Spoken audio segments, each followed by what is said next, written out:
ठीक है, नमस्कार जी भोजविया जी, अब आप शुरू कर सकते हैं।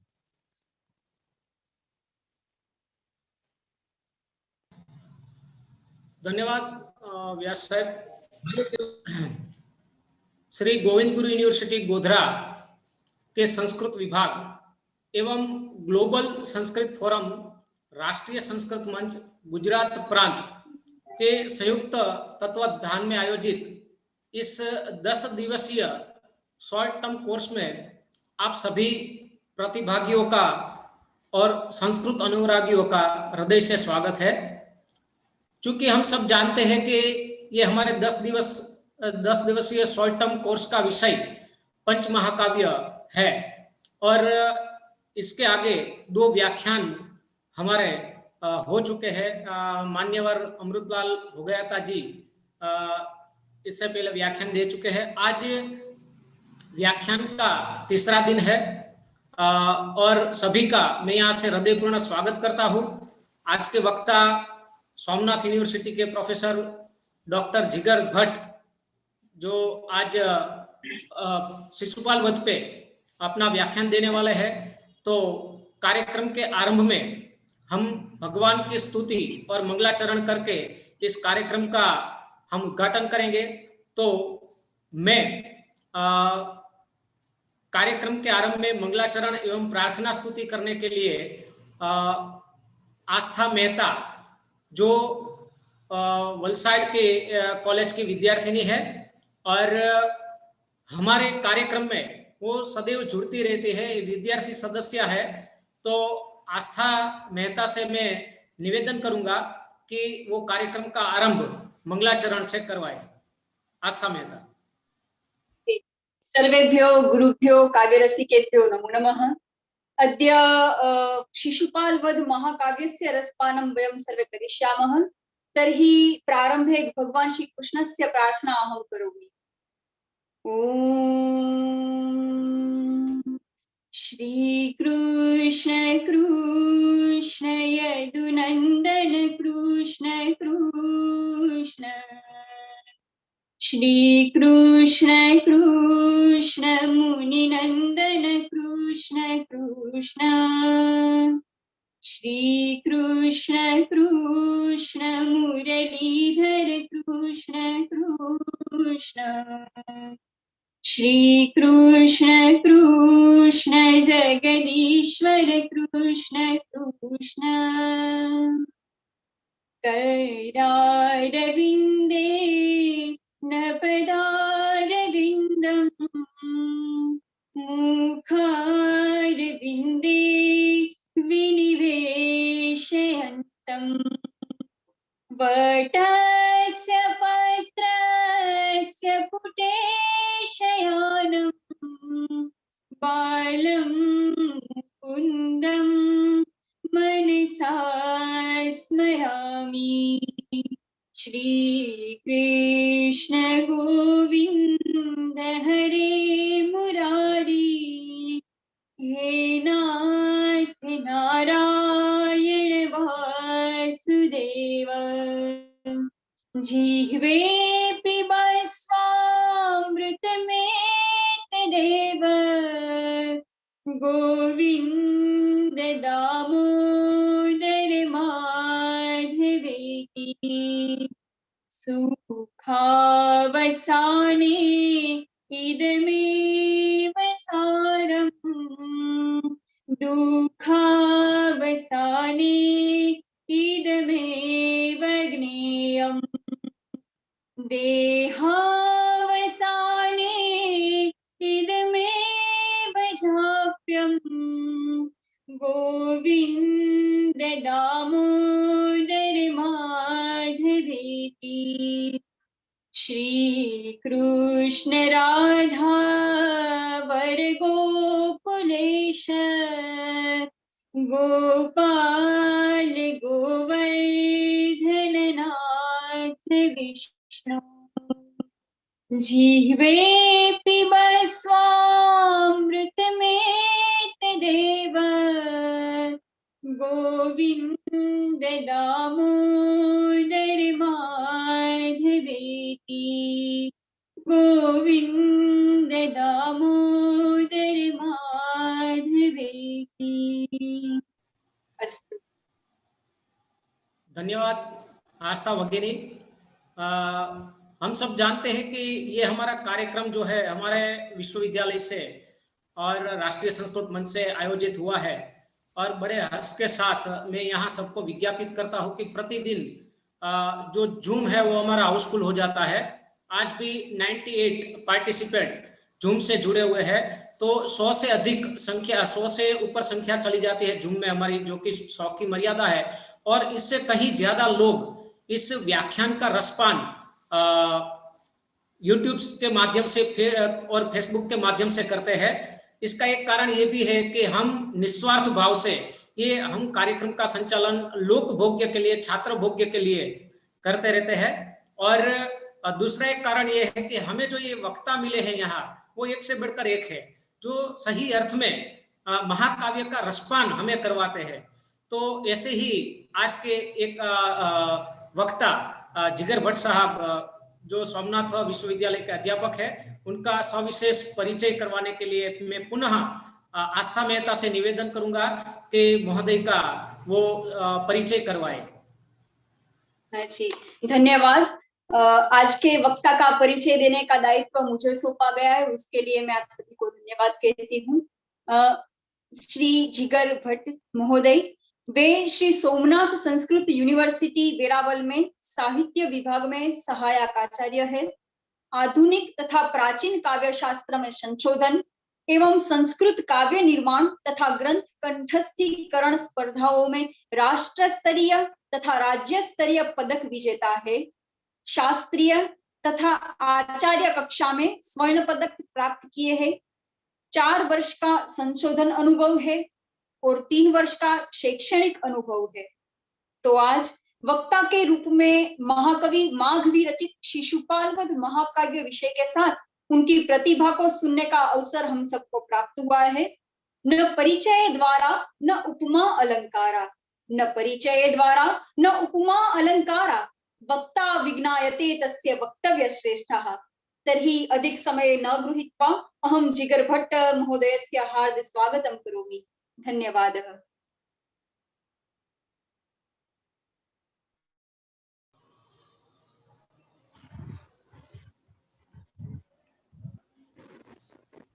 जी, भट्ट साहब से निवेदन है कि वो आज के विषय पे हमारा मार्गदर्शन करें। मान्यवर भट्ट साहब, मेरी आवाज सुन पा रहे हैं आप सब? हाँ बिल्कुल जी। कृष्णाय वासुदेवाय हरये परमात्मने प्रणतक्लेशनाशाय गोविंदाय नमो नमः। या दुग्धा पिन दुग्धेव कविदोग्ध्रुभिरन्वहं रुदिनः सन्निधत्तां सा सूक्तिधेनुः सरस्वती। श्री गोविंद गुरु विश्वविद्यालय द्वारा आयोजित ये पंच महाकाव्य के व्याख्यान श्रेणी में आज शिशुपाल वध महाकाव्य को लेकर के व्याख्यान करने का मुझे अवसर प्राप्त हुआ है। आप सब जानते हैं कि शिशुपाल वध महाकाव्य में प्रमुख जो प्रसंग है वो शिशुपाल का वध है, लेकिन वो जो स्थान है राजसूय यज्ञ, जो श्रेष्ठ पांडव युधिष्ठिर के द्वारा आयोजित किया गया था, उस राजसूय यज्ञ को माध्यम बना करके शिशुपाल का वध करना निश्चित हुआ था। तो ऐसा ही एक राजसूय यज्ञ जो पंच महाकाव्य व्याख्यान श्रेणी रूप ये राजसूय यज्ञ जो आपने आरंभ किया है, और उसमें भी अग्र पूजा श्री कृष्ण की हुई थी और इसमें भी अग्र पूजा मंगलाचरण करके श्री कृष्ण की हुई है। तो ऐसे श्री कृष्ण को हम नमस्कार करके आप सभी आयोजकों के प्रति धन्यवाद ज्ञापित करते हुए मैं अपना व्याख्यान आरंभ करता हूं। महाकवि माघ, माघ शब्द का गुजराती में अर्थ होता है महा, जो हम मास ग्रहण करते हैं, महामास, महा महीनों। और महा शब्द से ही हमको उनकी महिमा पता चल जाती है कि वे कितने बड़े कवि रहे होंगे। इसलिए महाकवि माघ का एकमात्र जो महाकाव्य मिलता है शिशुपाल वध, उसके विषय में बहुत ज्यादा आलोचकों ने तथा विद्वानों ने भी, कुछ आचार्यों ने दोष प्रकरण में भी उनके पद्यों को ग्रहण किया है, लेकिन बहुत ज्यादा विद्वान ऐसे हैं, क्योंकि ये महाकाव्य विद्वानों को प्रिय हो ऐसा निमित्त बना करके रचा गया था, इसलिए किरातार्जुनीयम जो महाकवि भारवी ने लिखा, उनके साथ स्पर्धा करने के लिए ही महाकवि माघ ने ये शिशुपाल वध महाकाव्य लिखा होगा, ऐसा विद्वानों में माना जाता है। तो महाकवि माघ का थोड़ा सा परिचय देकर के मैं शिशुपाल वध में प्रवेश करूंगा। महाकवि माघ ने शिशुपाल वध के अंत में 5 श्लोकों में कविवंश वर्णन किया है। उसमें अपना जो परिचय दिया है वो इस प्रकार है कि महाकवि माघ के पिता का नाम दत्तक था, उनकी माता का नाम ब्रह्मी था, उनकी पत्नी का नाम मल्हणा देवी, उनके पितामह सुप्रभदेव। ये सुप्रभदेव जो उनके पितामह है वे श्री वर्मल ऐसे नाम के जो राजा थे, उनके सभा में सचिव रहा करते थे और उनके धर्म सहायक रहा करते थे। और श्री वर्मल के जो पुत्र है दत्तक, और उनके पुत्र हुए महाकवि माघ। तो महाकवि माघ ने अपने पितामह के विषय में भी कि उन राजा की सभा में उनका बहुत मान था, आदर था, और ऐसे ही वंश में महाकवि माघ का जन्म हुआ है, ऐसा महाकवि माघ ने लिखा है। कभी कभी पुष्पिकाओं में जो सर्ग समाप्त होता है और इति श्री लिख के जो लिखते हैं, तो पुष्पिकाओं में भी महाकवि माघ ने ऐसा लिखा है कि श्री भिन्नमाल वास्तव्यस्य दत्तक सूनोः माघस्य कृतौ शिशुपाल वध महाकाव्ये। ऐसा लिख करके उन्होंने हमें 2 बातें बताई है। एक तो भिन्नमाल वास्तव्य, यानी भिन्नमाल नाम का कोई प्रदेश रहा होगा और वहां के ये महाकवि माघ निवासी रहे होंगे, और दत्तक सूनो हो ऐसा लिख करके उन्होंने अपने पिता का नाम दत्तक ऐसा बताया है। ये पाठ किसी किसी हस्तप्रत में मिलता है, सभी हस्तप्रत में नहीं मिलता है, ऐसा मुझे जो मेरे पास प्राप्त ग्रंथ है उसमें से उल्लेख मिला है। और महाकवि माघ का जो समय है वो समय वामन, आनंदवर्धन और मम्मट आदि आचार्यों ने भी माघ का उल्लेख किया है, उनके उदाहरणों को ग्रहण किया है। और स्वयं माघ ने द्वितीय सर्ग में एक श्लोक लिखा है, अनुत्सूत्र पदन्यासा सद्वृत्ति ही सन्निबंधना शब्द विद्येवनो भाति राजनीतिरपस्पसा। इस श्लोक को अगर देखा जाए तो इसमें न्यास जैसे एक ग्रंथ का नाम है जो व्याकरण शास्त्र के ऊपर लिखा गया है। तो न्यास की रचना के बाद ही महाकवि माघ हुए होंगे ऐसा माना जाता है। तो लगभग उनका समय प्रायः ईस्वी सन की 6ठी शताब्दी रहा होगा, ऐसा विद्वानों का मानना है। और रही ये बात भिन्नमाल प्रदेश की, तो भिन्नमाल का उल्लेख कहीं कहीं श्रीमाल प्रदेश भी कहा जाता है।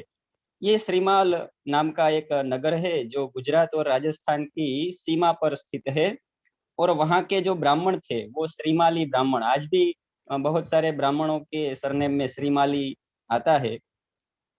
तो ये महाकवि माघ भी श्रीमाली ब्राह्मण रहे होंगे, ऐसा प्रदेश और नाम के आधार पे हम मान सकते हैं। कुछ दंत कथाएं भी कवियों के विषय में प्रायः दंत कथाएं प्रचलित होती ही है, जैसे महाकवि कालिदास के विषय में कि वो मूर्ख थे, आदि आदि जो दंत कथाएं प्रचलित थी। वैसे महाकवि माघ के विषय में भी दंत कथाएं प्रचलित है कि महाकवि माघ बहुत धनवान थे और दान करने में उनकी कोई तुलना नहीं थी। वो जो याचक आए उनको यथेष्ट दान करते थे। तो दान करते करते एक दिन माघ दरिद्र हो गए तो उन्होंने अपनी जो कृति रची है शिशुपाल वधम, ये शिशुपाल वधम लेकर के माघ ने अपनी पत्नी को भोजराज के पास भेजा, ऐसा दंत कथा है। भोजराज और माघ का एक समय नहीं है, दंत कथा में कुछ भी हो सकता है। तो उसकी पत्नी को भेजा, भोजराज ने शिशुपाल वधम पढ़ा और अत्यंत प्रसन्न होकर के बहुत सारा धन अनेक रत्न से महाकवि माघ को विभूषित किया।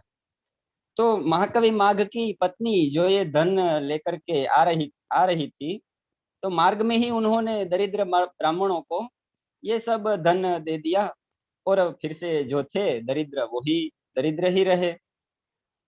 और माघ, ऐसा कहा जाता है कि पाद पीड़ा से, अपने पैरों में पीड़ा होने के कारण माघ का निधन हुआ था, ऐसी एक दंत कथा मिलती है।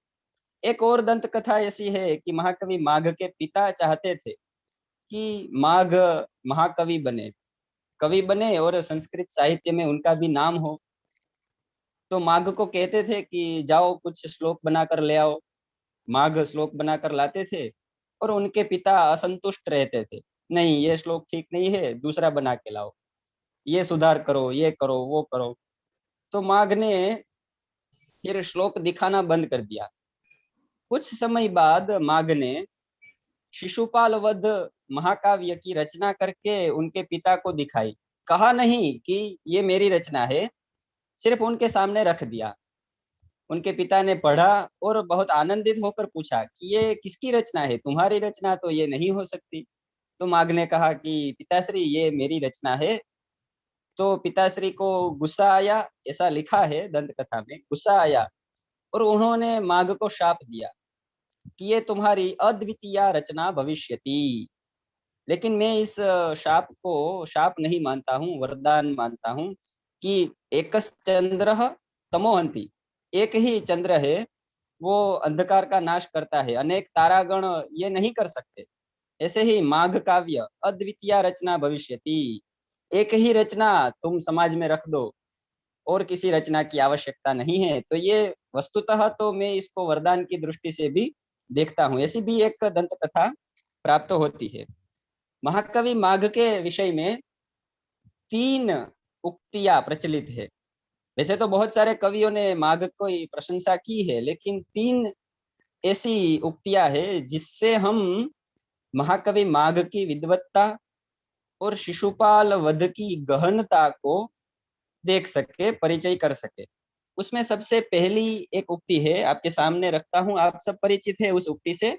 उपमा कालिदासस्य भारवेरर्थ गौरवम दंडिनः पदलालित्यम माघे संति त्रयो गुणाः।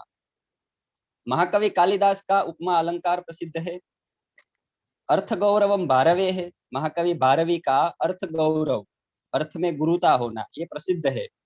दंडिनः पदलालित्यम, महाकवि दंडी, उनकी पदलालित्य अस्ति समस्त नगरी निकषाय मानस अस्वद गण्य पण्य विस्तार मणिना, ऐसा करके वो दश कुमार चरित में बहुत ही पदावलियों का ऐसा सुंदर प्रयोग करते हैं। लेकिन माघे संति त्रयो गुणाः, माघ में उपमा भी है, माघ में अर्थ गौरव भी है, और माघ में पदलालित्य भी है। तो कुछ श्लोक मैं आपके सामने प्रस्तुत करूंगा। तो माघ की उपमा सबसे पहले, तो प्रथम सर्ग का श्लोक है 5वां। जब नारद मुनि आते हैं श्री कृष्ण से मिलने के लिए, तो महाकवि माघ ने देवर्षि नारद का वर्णन किया है। आज आपको याद करा दूं कि देवर्षि नारद की जयंती है आज। तो देवर्षि नारद की जयंती के दिन आज मुझे देवर्षि नारद का वर्णन करने को मिला, तो ये मेरा सौभाग्य मैं मानता हूँ। देवर्षि नारद का वर्णन किया है हिमालय के समान, हिमालय के समान। माइक बंद कर दीजिए, का माइक ऑन रह गया है। हिमालय के साथ देवर्षि नारद की तुलना की गई है। तो देवर्षि नारद जैसे हिमालय हो, वैसे देवर्षि नारद को श्री कृष्ण ने देखा। फिर प्रथम सर्ग का 15वां श्लोक है, उसमें सामने से नारद मुनि आ रहे हैं और श्री कृष्ण जवेन पीठा दुदतिष्ठदच्युतः, जो अच्युत है श्री कृष्ण, वो उठे आसन से और नारद से, देवर्षि नारद से मिलने के लिए उनके सामने गए। तो यहाँ महाकवि माघ लिखते हैं कि जैसे तुषाराद्रि, बर्फ का पहाड़ हिमालय माने देवर्षि नारद, और नील वर्ण का जो पर्वत है वो, ये दोनों पर्वत, तुषार पर्वत और नील पर्वत जैसे एक दूसरे को मिल रहे हो, वैसे महाकवि माघ ने लिखा है कि श्री कृष्ण और देवर्षि नारद मिल रहे। तो ये अत्यंत अद्भुत उपमा महाकवि माघ ने दी है। दूसरे सर्ग का एक श्लोक है, दूसरे सर्ग का नाम है मंत्रणा अथवा मंत्र वर्णनम। उसमें श्री कृष्ण उद्धव बलराम के साथ मंत्रणा गृह में जाते हैं। तो वहां पर महाकवि माघ लिखते हैं, अद्यासामा सुरुत्तुंग हेम पीठान्यान्यमी तैरूहे केसरी क्रांत त्रिकूट शिखरोपमा।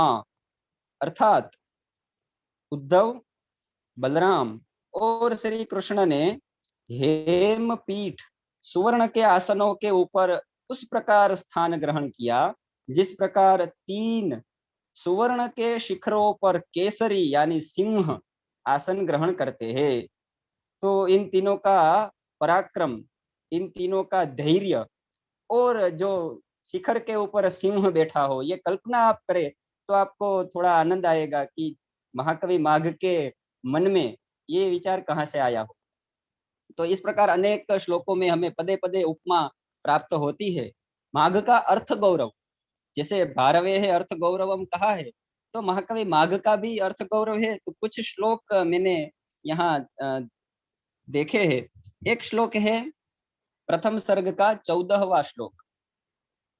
यहाँ लिखा है कि श्री कृष्ण ने देवर्षि नारद जब आते हैं तो उनकी पूजा करने का निश्चय किया, उनको अर्घ्य प्रदान करने का निश्चय किया और तैयारी की है अर्घ्य प्रदान करने की।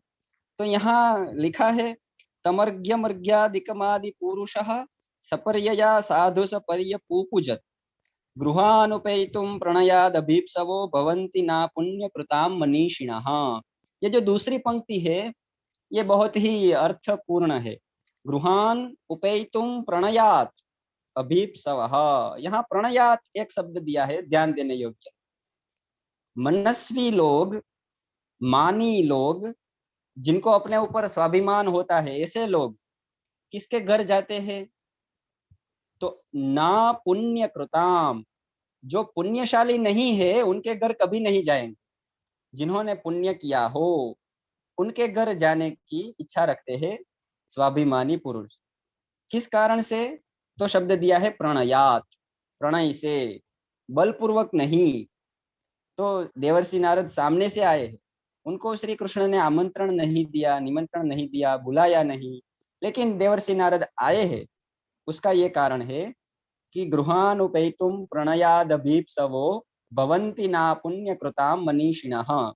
गुजराती में हमारे यहाँ एक प्रसिद्ध वाक्य है, आव नहीं आदर नहीं, नहीं नयन मा नेह, ते घर कदी न जाइए भले कंचन वर्षे नेह में।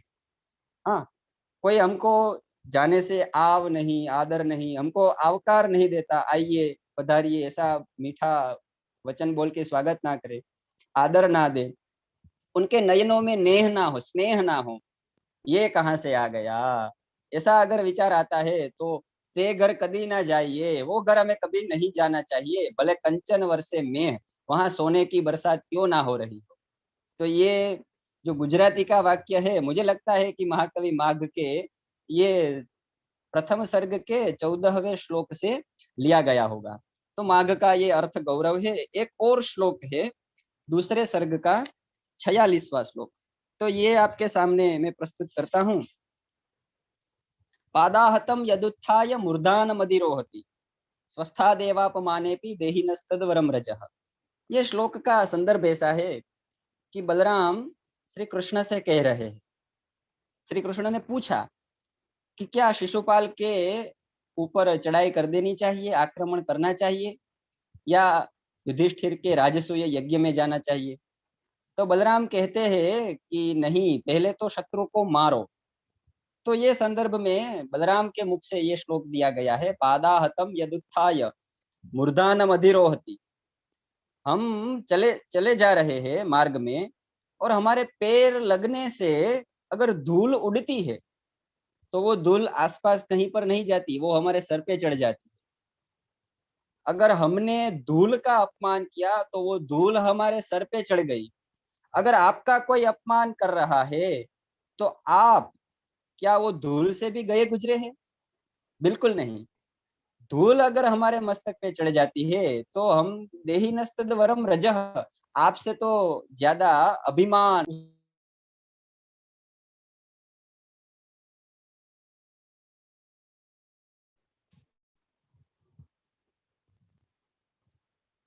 पटेल।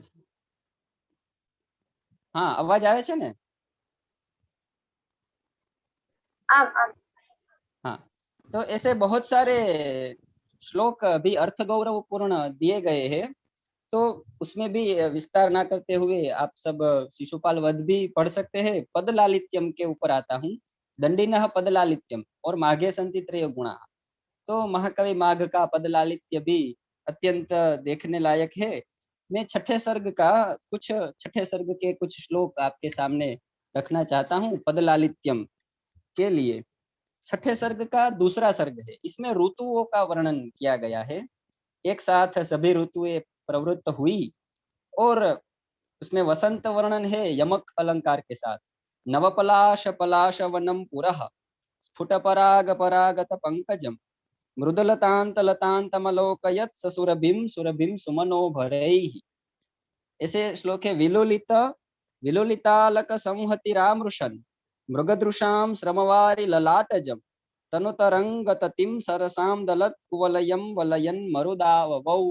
ऐसे बहुत सारे श्लोक है जो पद लालित्य, हम अगर अर्थ नहीं समझ पाए फिर भी पढ़ते पढ़ते हमारे मन में एक प्रकार से ये शब्द जो है, ये अक्षर जो है, अक्षरों का जो गुंफन है, जैसे माली विविध प्रकार के पुष्पों को लेकर के माली के मन में होता है कि ये पुष्पों को मैं इस प्रकार से गुंफन करूं कि एक अच्छी सी माला तैयार हो। हम उन पुष्पों का नाम भले ही ना जानते हो, फिर भी हमें वो माला अच्छी लगती है। उसी प्रकार महाकवि माघ के शब्दों का अर्थ भले ही पता ना चले, लेकिन वो माला की तरह हमें भी महाकवि माघ के ये पद लालित्य को पसंद ना करना चाहे तो भी आप पसंद कर लेंगे, ऐसा मेरा दृढ़ विश्वास है। आगे एक और उक्ति है महाकवि माघ के विषय। नवसर्ग गते माघे नव शब्दों न विद्यते। महाकवि माघ इतने विद्वान थे कि नवसर्ग गते माघे नव शब्दों न विद्यते। महाकवि माघ के ये शिशुपाल वध महाकाव्य जो है उसके मात्र 9 सर्ग आप पढ़ लीजिए, प्रथम से लेकर नवम सर्ग तक आप पढ़ लीजिए, आपके पास सभी प्रकार का शब्द वैभव आ जाएगा। शब्द वैभव की दृष्टि से महाकवि माघ किसी से कम नहीं है, लेकिन वो सभी महाकवियों को भी क्या बोलते ओळंगी जाए छे। हाँ, उनसे भी बढ़िया है, उनसे भी चढ़कर है, बढ़कर है महाकवि माघ। तो उसका एक उदाहरण मैं आपके सामने प्रस्तुत करता हूँ कि नवसर्ग गते माघे नव शब्दों न विद्यते, ऐसा क्यों कहा गया। प्रथम सर्ग है शिशुपाल वध का। प्रथम सर्ग में ही श्री कृष्ण के लिए माघ ने 17 शब्दों का प्रयोग किया है। 17। हाँ, शब्द वैभव क्या है श्री कृष्ण के लिए ही मैंने देखा है। श्री नारद देवर्षि नारद के लिए आप देखिए, या बलराम के लिए, उद्धव के लिए, शिशुपाल के लिए, या ऋतुओं के लिए, अलग अलग वृक्षों के लिए देखिए, तो वो बहुत सारा एक रिसर्च भी हो सकता है।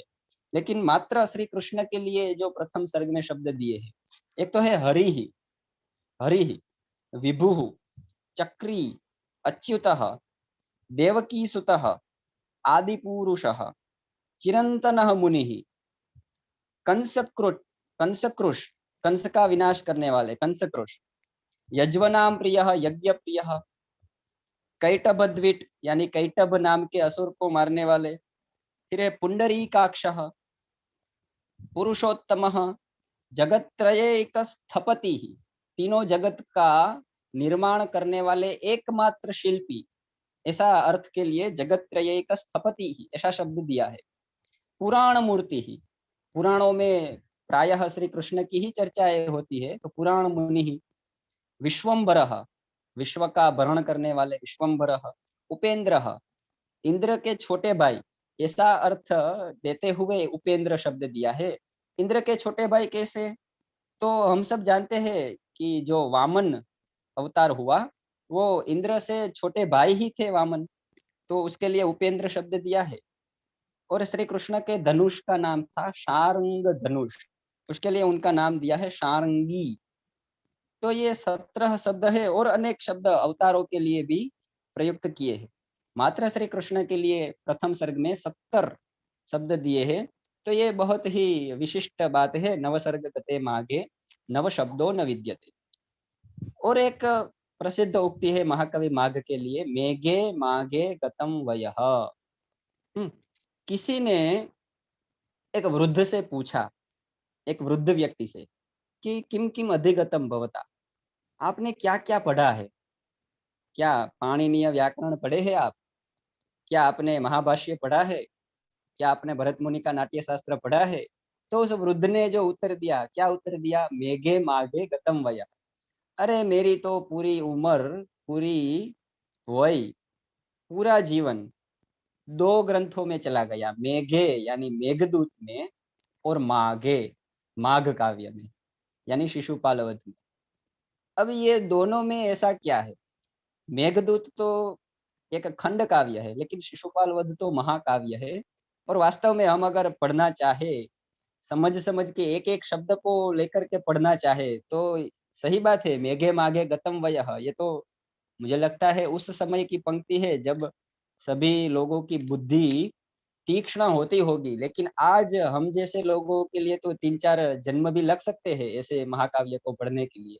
तो मेघे माघे गतम वयः ऐसा क्यों कहा गया? तो कुछ ऐसे बिंदु है कि एक तो माघ काव्य की विशालता, ये माघ काव्य बहुत ही बड़ा है। 20 सर्ग है इसमें, 20 सर्ग, 1643, हाँ 1643 इतने श्लोक है इस महाकाव्य में। और अंतिम कविवंश वर्णन में 5 श्लोक दिए हैं। विशाल होने की दृष्टि से भी माघ काव्य में हमारा जीवन जा सकता है। एक और विशेषता है नवीन पदों का प्रयोग।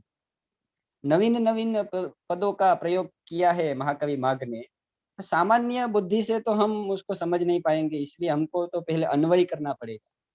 अन्वय करने के लिए भी अगर हमारा सामर्थ्य ना हो तो हम कोई अच्छी सी टीका ढूंढेंगे। टीका को समझने के लिए फिर कुछ शास्त्रों का अध्ययन करना पड़ेगा। ये शब्द कहाँ से आया, ये शब्द कहाँ से आया? हरि ही, जैसे हरि शब्द है, हिरण्य गर्भांग भुवम मुनिम हरि ही।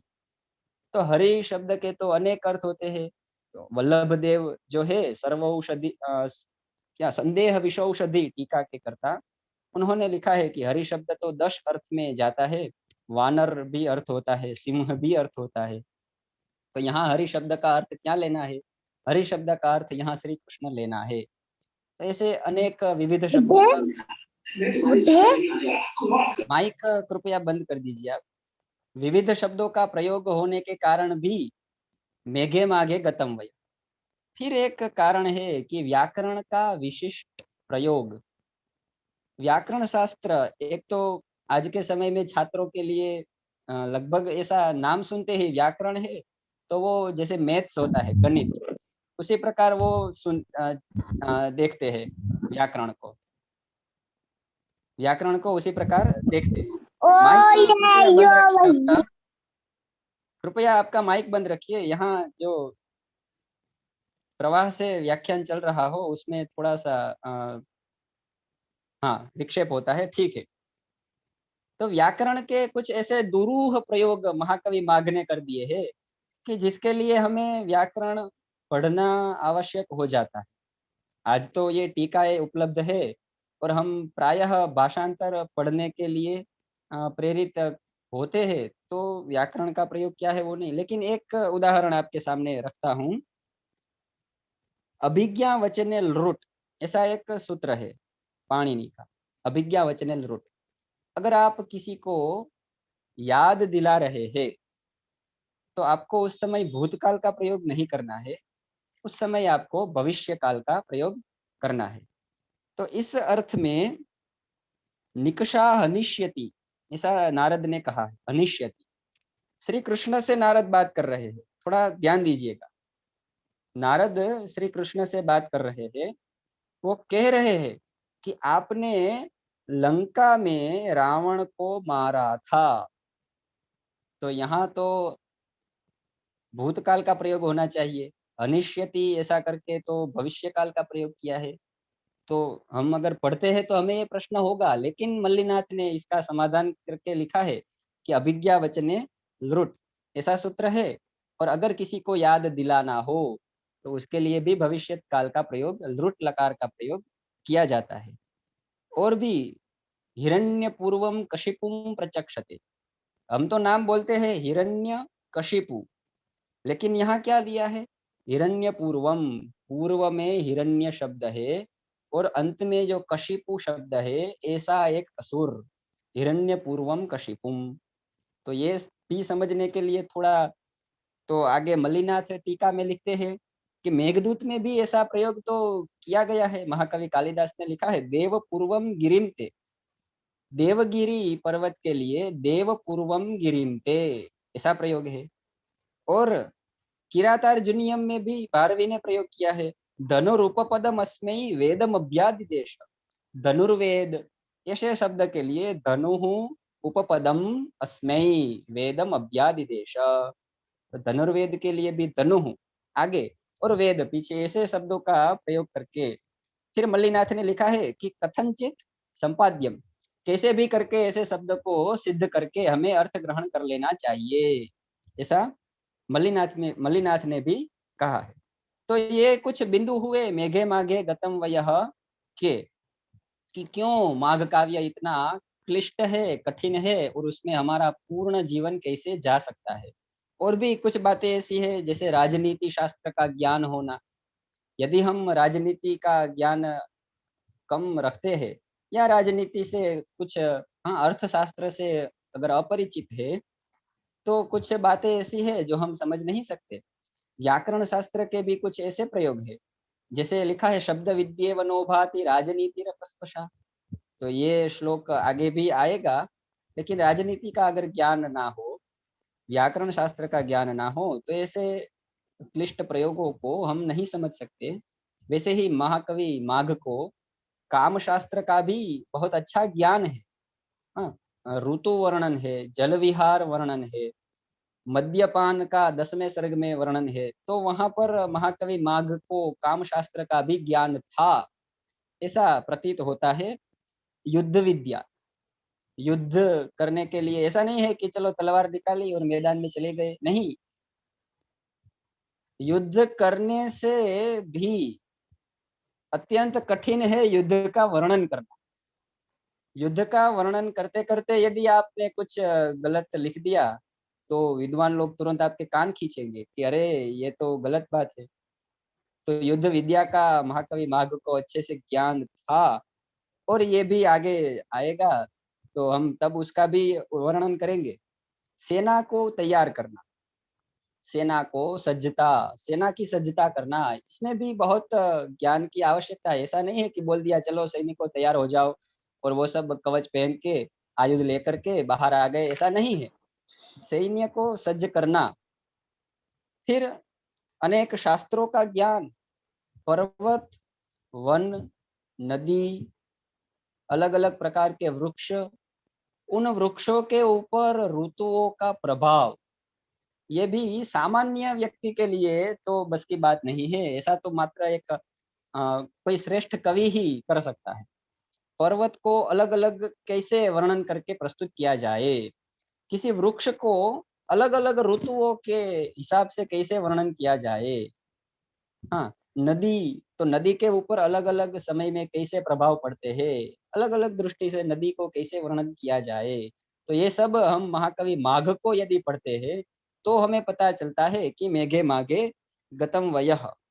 हाँ, अब हम शिशुपाल वध के सर्ग को, सर्ग सह उसका सारांश भी देखते हैं।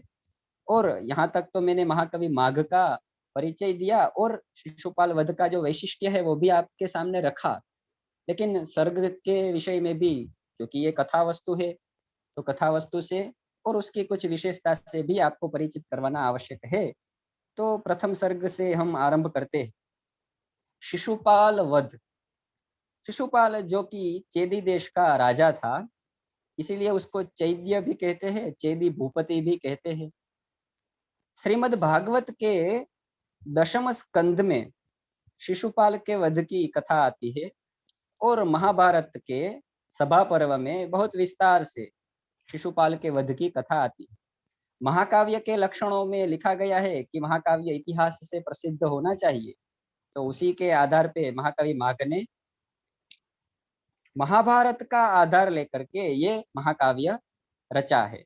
शिशुपाल वध छोटा सा प्रसंग हमें लग सकता है कि राजसूय यज्ञ था और राजसूय यज्ञ में शिशुपाल आया, श्री कृष्ण की पूजा को वो सहन नहीं कर पाया और उसने श्री कृष्ण का अपमान किया, श्री कृष्ण ने उसका वध किया। ये प्रसंग हमें छोटा सा लग सकता है, लेकिन ये छोटे से प्रसंग को महाकवि माघ ने ऐसे महाकाव्य में पिरो दिया है कि मेघे माघे गतम वयः बोलना हमें आवश्यक लग जाए। तो प्रथम सर्ग का नाम है कृष्ण नारद संभाषणम। श्री कृष्ण और नारद इन दोनों के बीच में संभाषण है। श्री कृष्ण द्वारिका नगरी में निवास करते हैं। श्रियः पतिः श्रीमतिशासितुं जगत् जगन्निवासो वसुदेव सद्मनि वसन ददर्शावतरन्तमंबरात् हिरण्यगर्भांगभुवं मुनिं हरिः। द्वारिका में श्री कृष्ण रहते थे और उन्होंने अंबरात अवतरंतम आकाश से नीचे आते हुए हिरण्यगर्भांग भुवम मुनिम तदर्श नारद मुनि को देखा। श्री कृष्ण को तो पता था कि ये नारद मुनि है, लेकिन लोगों को आश्चर्य हुआ कि ये तेज पुंज है वो ऊपर से नीचे आ रहा है, ये तेज पुंज है क्या? तो इसका बहुत अच्छा वर्णन महाकवि माघ ने किया है।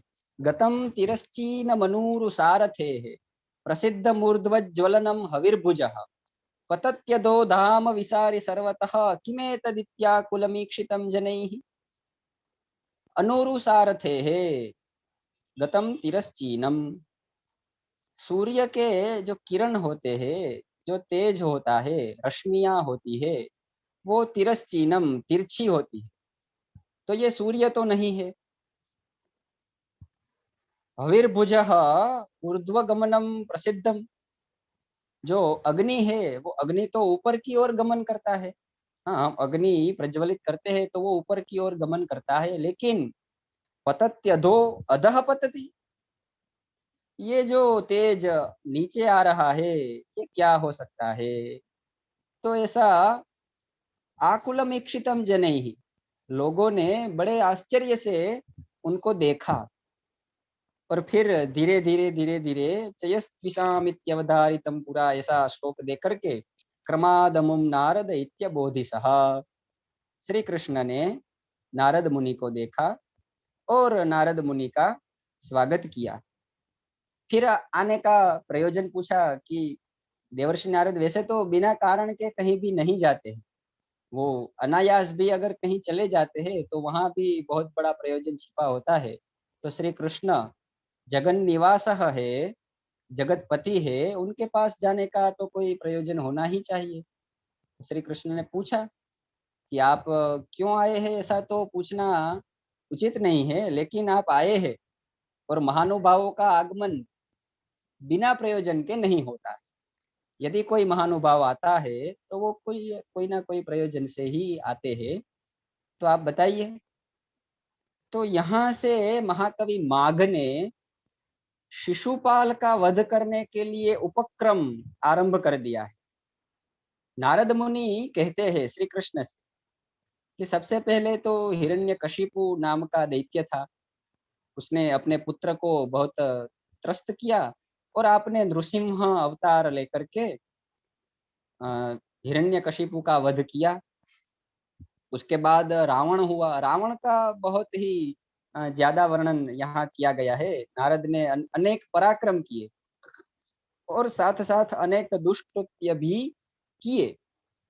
उन्होंने आपकी पत्नी का हरण किया था जब आप राम अवतार में थे। देखिए यहाँ श्री देवर्षि नारद है वो श्री कृष्ण को क्रुद्ध कर रहे हैं, क्रोधित कर रहे हैं, जिससे कि वो शिशुपाल का वध करने के लिए तैयार हो जाए।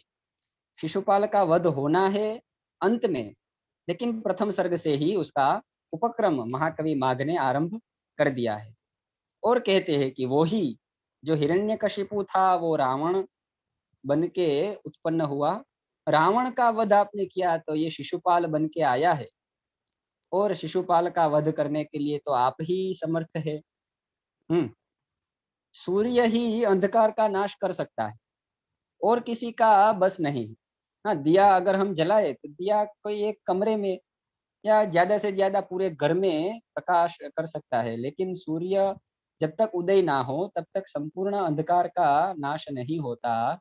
उसी प्रकार शिशुपाल का वध करने के लिए तो प्रभु आप ही समर्थ है, ऐसा कहा और देवर्षि नारद को वहां से विदा किया। श्री कृष्ण ने विचार किया। अब दूसरा सर्ग आरंभ होता है।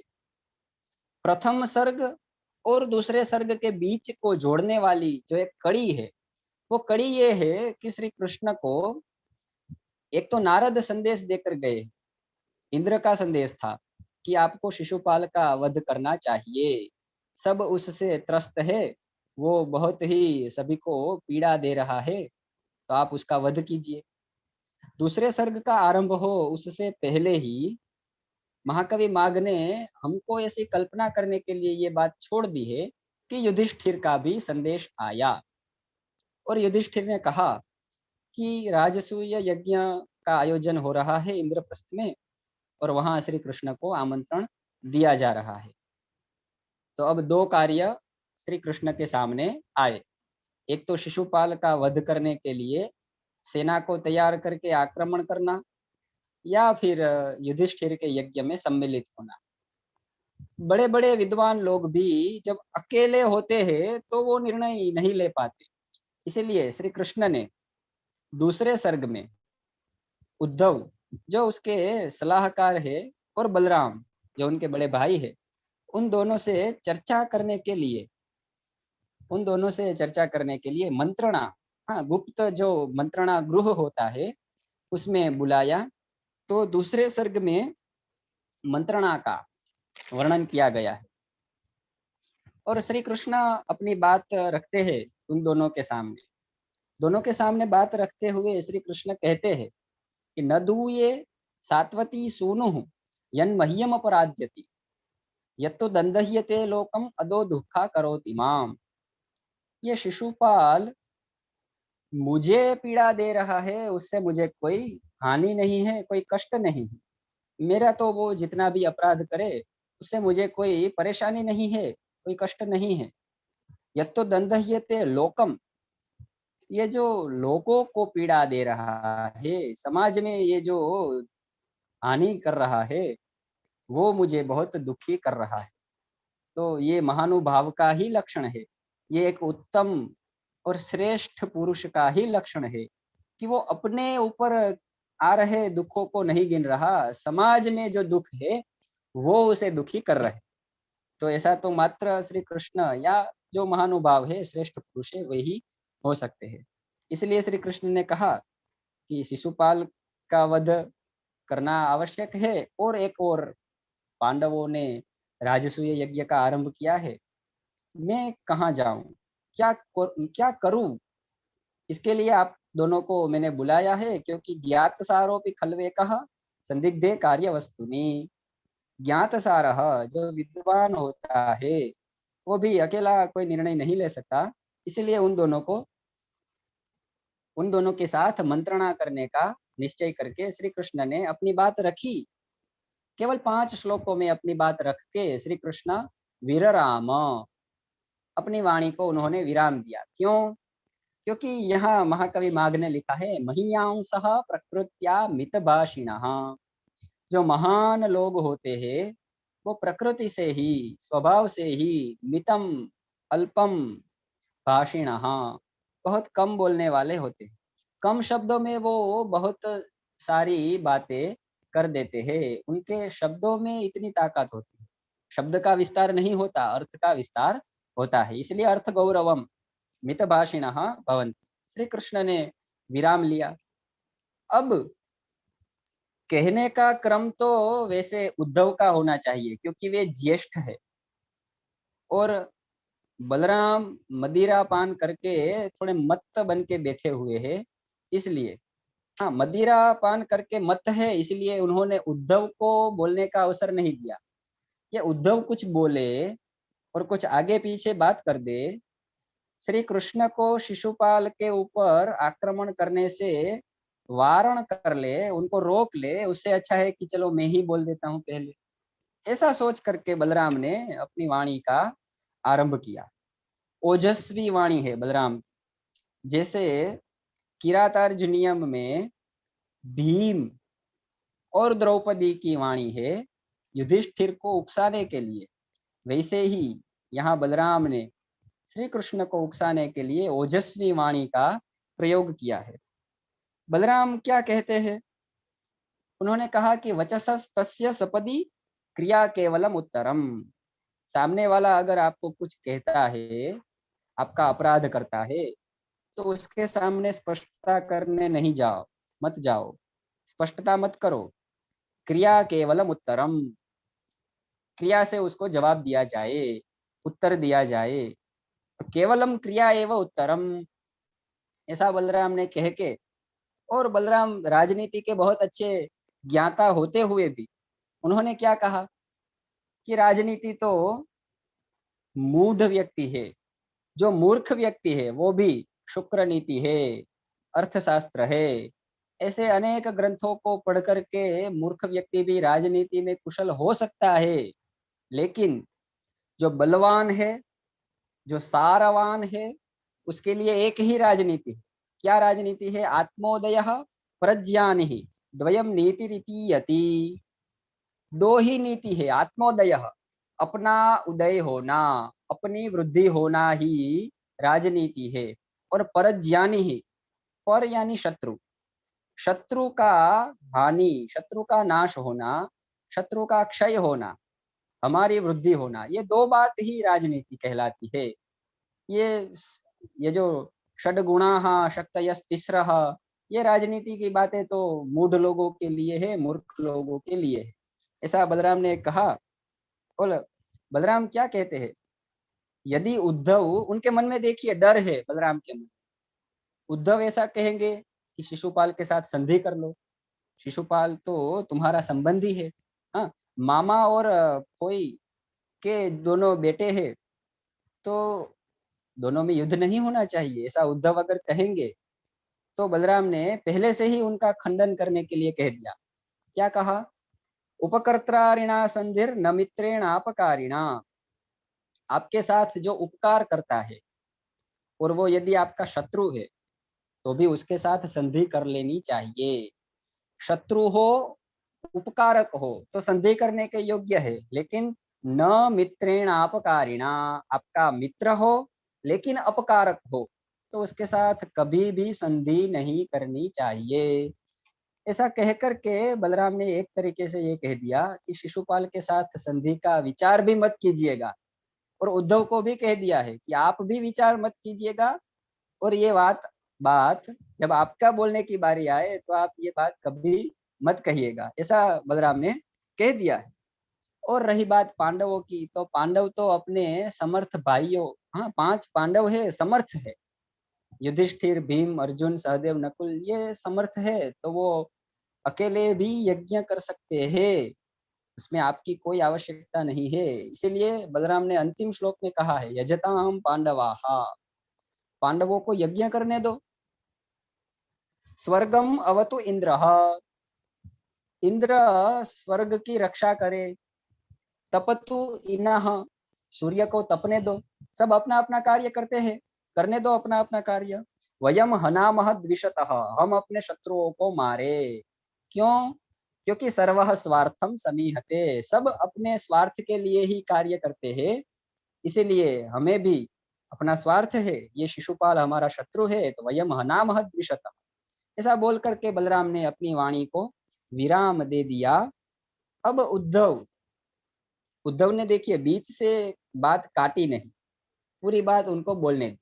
ये नीतिमान पुरुष का लक्षण है कि वो कभी किसी को बोलते हुए रोकते नहीं, वो पूरा बोल ले, बाद में एक एक करके उसके सारे जो विचार है उन विचारों का खंडन नीतिमान पुरुष करते हैं। तो श्री कृष्ण ने फिर उद्धव के सामने देखा और उद्धव ने अपनी वाणी का आरंभ किया। उद्धव ने एक बात बहुत अच्छी तरह से कही। क्या कहा? आरभन्ते अल्पमेवाज्ञा कामम व्यग्रा भवन्ति च। अज्ञाः, अज्ञ यानी मूर्ख। मूर्ख व्यक्ति आरभन्ते, आरंभ करते हैं। कैसे आरंभ करते हैं? कामम, और व्यग्राह भवन्ति। मूढ़ व्यक्ति ने कार्य का आरंभ कर दिया, वो कार्य भी अल्पम, छोटा सा कार्य है। आरंभ कर दिया, आरंभे सूरा ऐसा कहा भी जाता है। तो आरंभ कर दिया और कामम व्यग्राह भवन्ति, वो बहुत मन में सोचते हैं, विचारते हैं कि ये कार्य कैसे होगा, ये कार्य कैसे होगा। छोटे से कार्य का आरंभ करके भी जो व्यग्र हो जाते हैं, जो चिंतित हो जाते हैं, उनको उद्धव ने अज्ञः कहा है, मूर्ख है वे। और महान पुरुष कैसे होते हैं?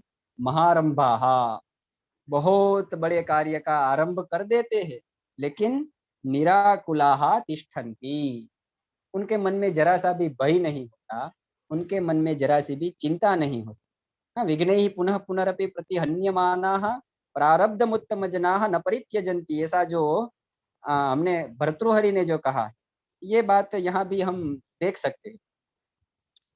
और बलराम ने ऐसा कहा था कि आत्मोदयः परज्ञानिः, अपना उदय और शत्रु की हानि, यही रीति है और यही नीति है।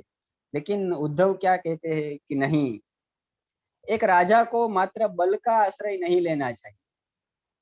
एक राजा मात्र वीर हो इतना पर्याप्त नहीं है, वीरता के साथ साथ प्रसन्नता भी आवश्यक है, क्षमा भी आवश्यक है।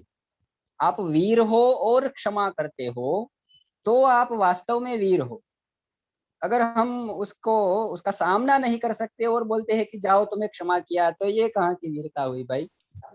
ये राजा के लिए वीरता, क्षमा। ये माइक कृपया बंद कर दीजिए, आपका माइक किसी का ऑन है, ये बंद कर दीजिए। हाँ, तो वीरता और क्षमा ये दोनों किस प्रकार आवश्यक है? तो लिखा है, देखिए, नालंबते दैष्टिकताम न निषीदति पौरुषे शब्दार्थौ सत्कविरिव द्वयम विद्वान अपेक्षते।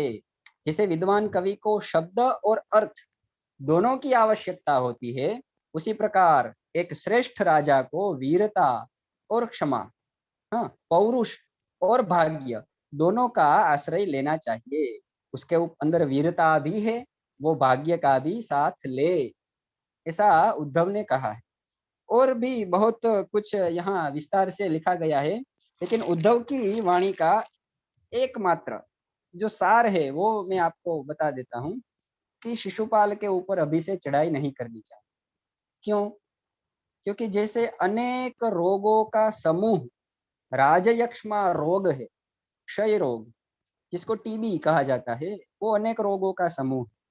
वैसे ये शिशुपाल एकमात्र राजा नहीं है, आपसे असंतुष्ट राजाओं का समूह है वो। आप अगर अकेले उसके ऊपर आक्रमण करेंगे तो शिशुपाल के साथ साथ अन्य राजा भी उसका समर्थन करेंगे।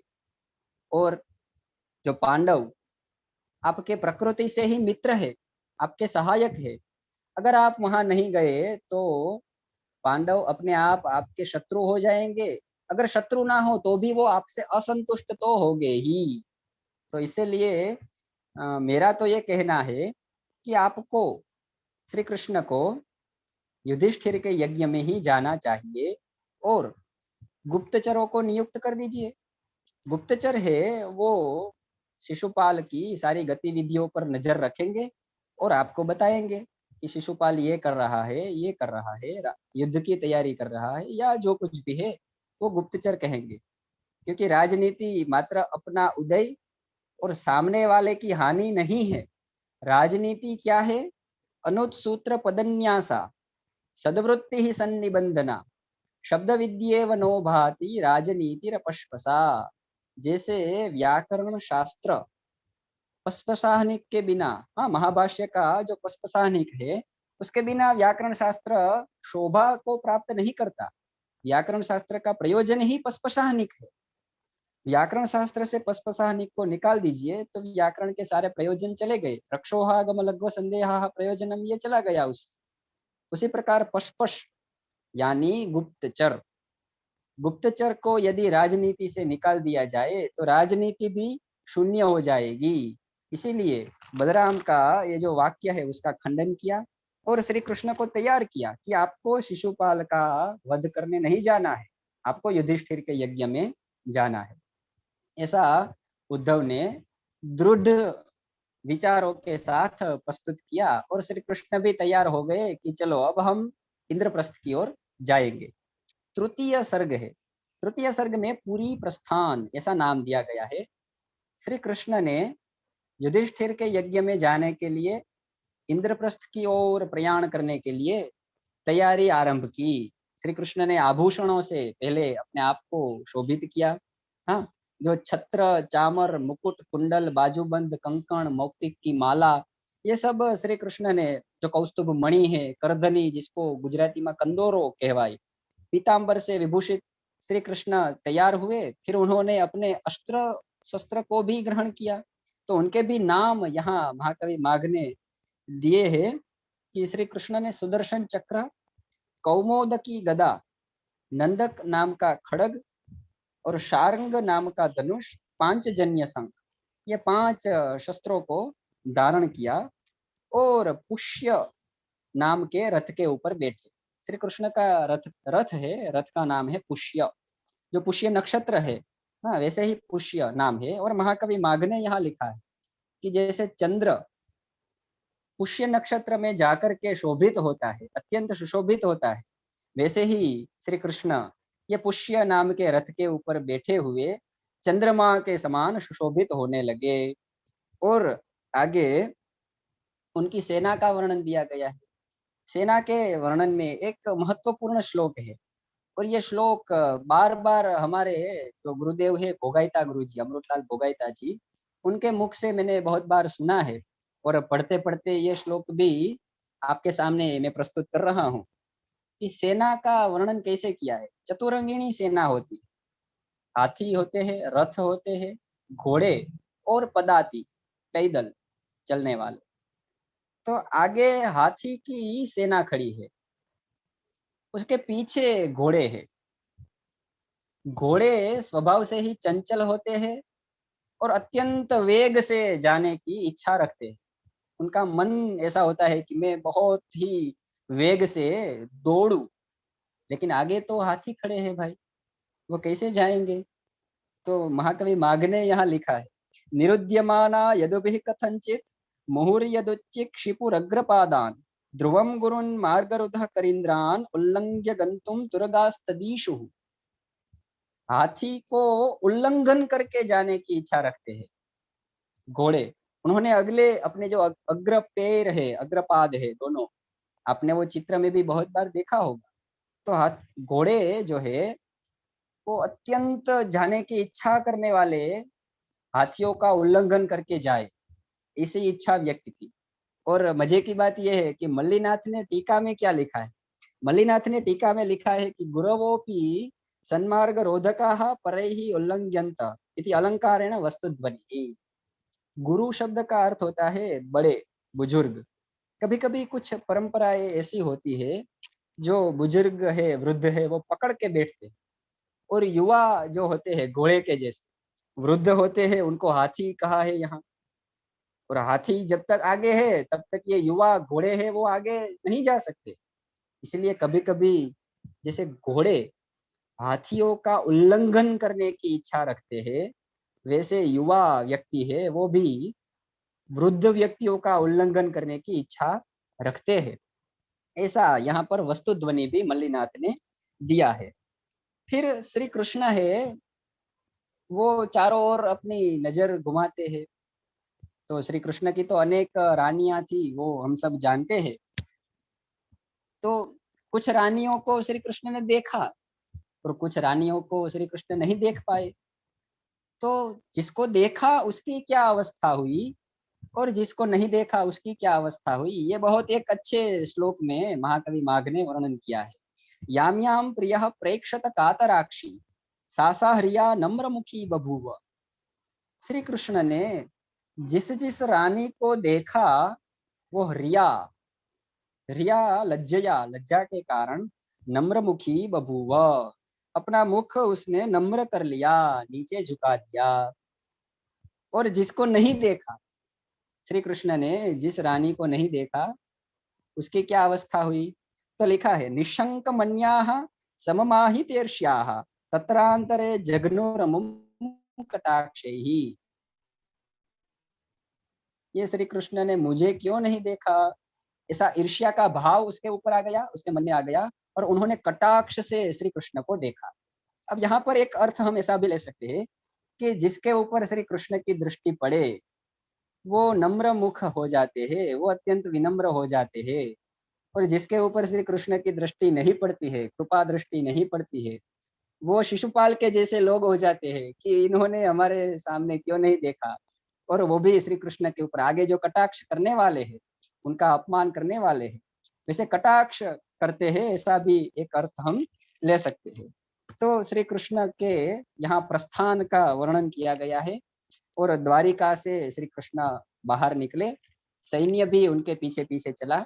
जैसे जैसे श्रेष्ठ कर्म करने वाले पुरुष, हाँ, श्रेष्ठ कर्म करने वाला पुरुष जब मृत्यु को प्राप्त करता है तो कर्मानुगो गच्छति जीव एकः, ऐसा जो श्रीमद् भागवत में कहा है कि उस पुरुष के पीछे पीछे उसके कर्म आते हैं, उसके श्रेष्ठ कर्म आते हैं। वैसे श्री कृष्ण के पीछे पीछे जैसे ये सेना चल रही थी, जैसे श्रेष्ठ पुरुष के पीछे उसके शुभ कर्म आ रहे हो। और श्री कृष्ण ने प्रस्थान किया। चतुर्थ सर्ग जो है वो पर्वत, हाँ, नगरार्णव शैलर्तु चंद्रार्कोदय वर्णनैहि, ऐसा महाकाव्य के लक्षण में कहा गया है। महाकाव्य में नगर, पर्वत आदि का वर्णन होना चाहिए, नदियों का वर्णन होना चाहिए।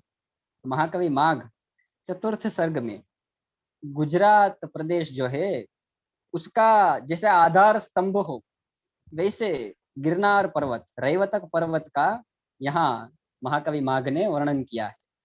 रैवतक पर्वत, आपने पुराणों की ये कथा सुनी होगी कि विंध्याचल को आगे बढ़ने का एक बार मन हुआ, वो धीरे धीरे धीरे, हाँ, उनको वरदान था, तो विंध्याचल पर्वत धीरे धीरे धीरे धीरे बढ़ता गया, तो उसने सूर्य को एक बार ढक लिया। वैसे ही पीछे की ओर सूर्य जैसे हो और विंध्याचल के समान ये शोभित हो रहा है, ऐसा रैवतक पर्वत, उस रैवतक पर्वत को श्री कृष्ण ने देखा। रैवतक पर्वत विविध रत्नों से, जैसे पर्वत है तो वो विविध रत्नों, विविध प्रकार की औषधियों से, विविध प्रकार के वृक्षों से और जीव सृष्टि के वैविध्य से भी परिपूर्ण होता है, वैसे ये रैवतक पर्वत भी अनेक रत्नों वाला था, अनेक अलग अलग औषधियों वाला था।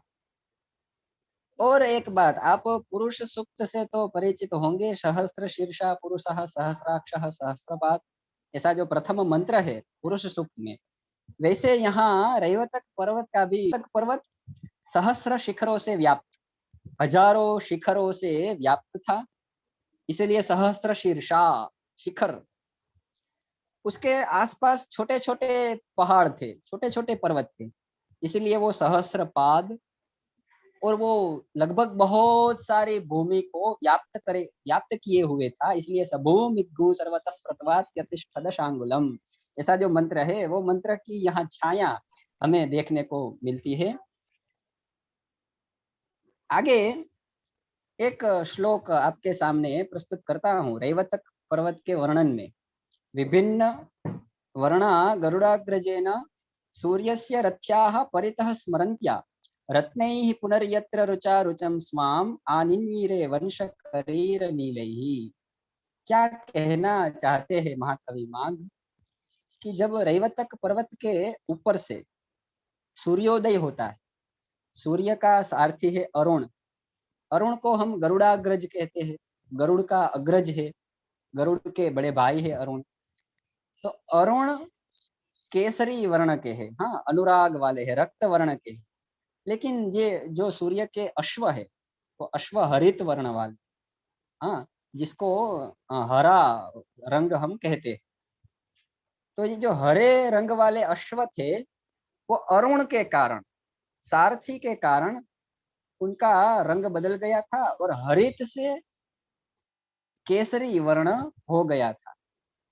लेकिन जैसे ही सूर्य के अश्व रैवतक पर्वत के पास आए तो रैवतक पर्वत के ऊपर जो रत्न होते हैं वो विविध रत्नों की चमकाहट से, उसके चमत्कृति से और आसपास के जो वृक्ष थे उन वृक्षों के प्रभाव से ये सूर्य के अश्व फिर से अपने हरे वर्ण को प्राप्त कर रहे। तो आचार्य मम्मट ने यहाँ पर तद्गुण अलंकार माना है कि अपने गुणों को छोड़ करके किसी और के गुणों को ग्रहण कर लेना, वहां तद्गुण अलंकार होता है। लेकिन अप्पय दीक्षित ने कुवलयानंद में कहा है कि यहाँ पूर्व रूप अलंकार है, अपने गुणों को छोड़ देना लेकिन फिर से किसी के प्रभाव में आने के कारण अपने ही गुणों को वापस ग्रहण कर लेना। अप्पय दीक्षित के अनुसार यहाँ पूर्व रूप अलंकार दिया गया है। और श्री कृष्ण जो चमत्कारों के स्वामी है, हाँ, भले ही पूर्ण पुरुषोत्तम हो लेकिन उनके जीवन में अत्यंत ही चमत्कार रहे हैं, उन्होंने बहुत ही चमत्कार किए हैं। उनको भी रैवतक पर्वत देखने से बहुत ही विस्मय हुआ। एक बार देखा उनको संतुष्टि नहीं हुई, दूसरी बार देखा और बार बार श्री कृष्ण ने रैवतक पर्वत को देखा। दृष्टोपि शैलः स मुहुर्मुरारेः अपूर्ववद विस्मयमाततान। मुरारी श्री कृष्ण ने रैवतक पर्वत को एक बार देखा और फिर बार बार देखते रहे, क्योंकि क्षणे क्षणे यन्नवतामुपैति तदेव रूपम रमणीयतायाः। आप किसी एक वस्तु को एक बार देखते हैं और बार बार देखने से आपको हर बार कुछ नई बात मिले तो वो उसी वस्तु की रमणीयता है। जैसे हम श्रीमद् भगवद गीता पढ़ते हैं, एक बार पढ़ते हैं फिर बार बार पढ़ते हैं, हर बार हमारे मन में एक नया ही विचार आता है। अनेक पुराणों से, अनेक शास्त्रों के पढ़ने से, बार बार पढ़ने से हमें हर बार जो नया विचार मिलता है वो हमारे शास्त्रों की ही रमणीयता है। उसी प्रकार रैवतक पर्वत की रमणीयता है कि वो हर बार कुछ नया रूप अपना प्रस्तुत करता है। और रैवतक के वर्णन के कारण ही महाकवि माघ को घंटा माघ ऐसी उपमा दी गई है। रैवतक वर्णन को महाकवि माघ ने ऐसा वर्णन किया है कि जैसे एक हाथी हो, हाँ, बहुत बड़ा हाथी है और उसके दोनों ओर दो घंटियां लगी हुई। रैवतक पर्वत के एक ओर सूर्य है और एक ओर चंद्र है, तो उन दोनों चंद्र और सूर्य रूपी घंट है और बीच में ये हाथी हो, महान गज हो। वैसा ये रैवतक पर्वत सुशोभित हो रहा है। और इसी श्लोक को लेकर के महाकवि माघ को विद्वानों ने घंटा माघ भी कहा है। उसके बाद रैवतक पर्वत को देख करके सब ने निर्णय लिया, श्री कृष्ण ने निर्णय लिया कि हम आज रैवतक पर्वत के ऊपर ही विश्राम करेंगे, यहाँ सेना को विश्राम के लिए आदेश दिया जाए। तो पंचम सर्ग में सेना निवेश, सेना का रैवतक पर्वत के ऊपर निवेश करना वर्णन किया गया है। सेना सैन्य है, ये थका हुआ है, इसलिए उनको वृक्षों के नीचे आश्रय लेना पड़ेगा। लेकिन कौन से वृक्षों के नीचे आश्रय लेते हैं? यहाँ महाकवि माघ ने लिखा है कि सेना ने कम हो गई है छाया जिनकी, ऐसे वृक्षों का आश्रय नहीं लिया। लेकिन जिस वृक्ष की छाया आगे आगे बढ़ने वाली है, अभी बढ़ी नहीं है लेकिन समय के जाते जाते छाया बढ़ेगी, ऐसे वृक्षों का सेना ने आश्रय लिया। और यहाँ लिखा है सर्वे ही नोपगतमप्यपचीयमानम वर्धिष्णुमाश्रयमनागतमभ्युपैति। लोगों की वृत्ति ऐसी ही होती है, जो प्राप्त है लेकिन कम हो रहा है उसका आश्रय कोई नहीं लेगा, लेकिन जो प्राप्त नहीं हुआ लेकिन भविष्य में वो बढ़ करके आने वाला है, जैसे LIC, हाँ, जो रोकते हैं उसके बाद प्राप्त नहीं है लेकिन प्राप्त होने वाला है तो उसमें उनको बहुत ही प्रीति होती। ऐसे ही यहाँ सेना ने भी भविष्य में बढ़ने वाले छाया वाले वृक्षों का आश्रय लिया, ऐसा वर्णन यहाँ पर किया गया है। सैन्य ने नदियों में स्नान किया और विश्राम किया कोई हाथी है, हाँ, पानी को देख करके हाथी होते हैं वो वश में नहीं रहते, तो उनको फिर वश में करने के लिए महावत जो होते हैं उनको बहुत प्रयत्न करना पड़ता है। तो कुछ हाथी ऐसे थे जो वश से बाहर चले गए, मदोन्मत्त हो गए, तो बहुत बार प्रयत्न करने के बाद भी वो वश में नहीं आए। फिर महावत ने अपने अनुभव को, जो गुरुओं से सीखा होगा, उस विद्या को प्रयोग करके उन हाथियों को अपने वश में किया। यहाँ पर महाकवि माघ लिखते हैं, शिक्षा वशेन शतकैर वशमानिनाय शास्त्रम ही निश्चित धियाम वन सिद्धि में। जिनकी बुद्धि निश्चित है, निश्चय है, जो स्थिर बुद्धि वाले हैं, उनको ही शास्त्र परिणाम देता है, शास्त्र का फल उनको मिलता है। हाँ, चंचल मन वालों को शास्त्र का परिणाम प्राप्त नहीं होता, शास्त्र का फल प्राप्त नहीं होता। तो यहाँ सेना के निवेश का भी वर्णन किया गया है। कुछ समय और लेकर के मैं 10वें सर्ग तक पहुंचा देता हूँ, और 10वें सर्ग को हम दूसरे व्याख्यान में लेंगे, अंतिम 10 सर्ग को। अभी 6ठ सर्ग में ऋतुओं का वर्णन किया है। श्री कृष्ण रैवतक पर्वत के ऊपर विश्राम करने के लिए रुके हैं। ऐसा समाचार सुनते ही जैसे ऋतुओं को पता चल गया, सभी ऋतुओं ने एक साथ प्रयाण किया और रैवतक पर्वत के ऊपर एक साथ सभी ऋतुओं ने अपना प्रभाव दिखाना आरंभ किया। ऐसा कौन व्यक्ति है जो श्री कृष्ण की सेवा करना ना चाहता हो?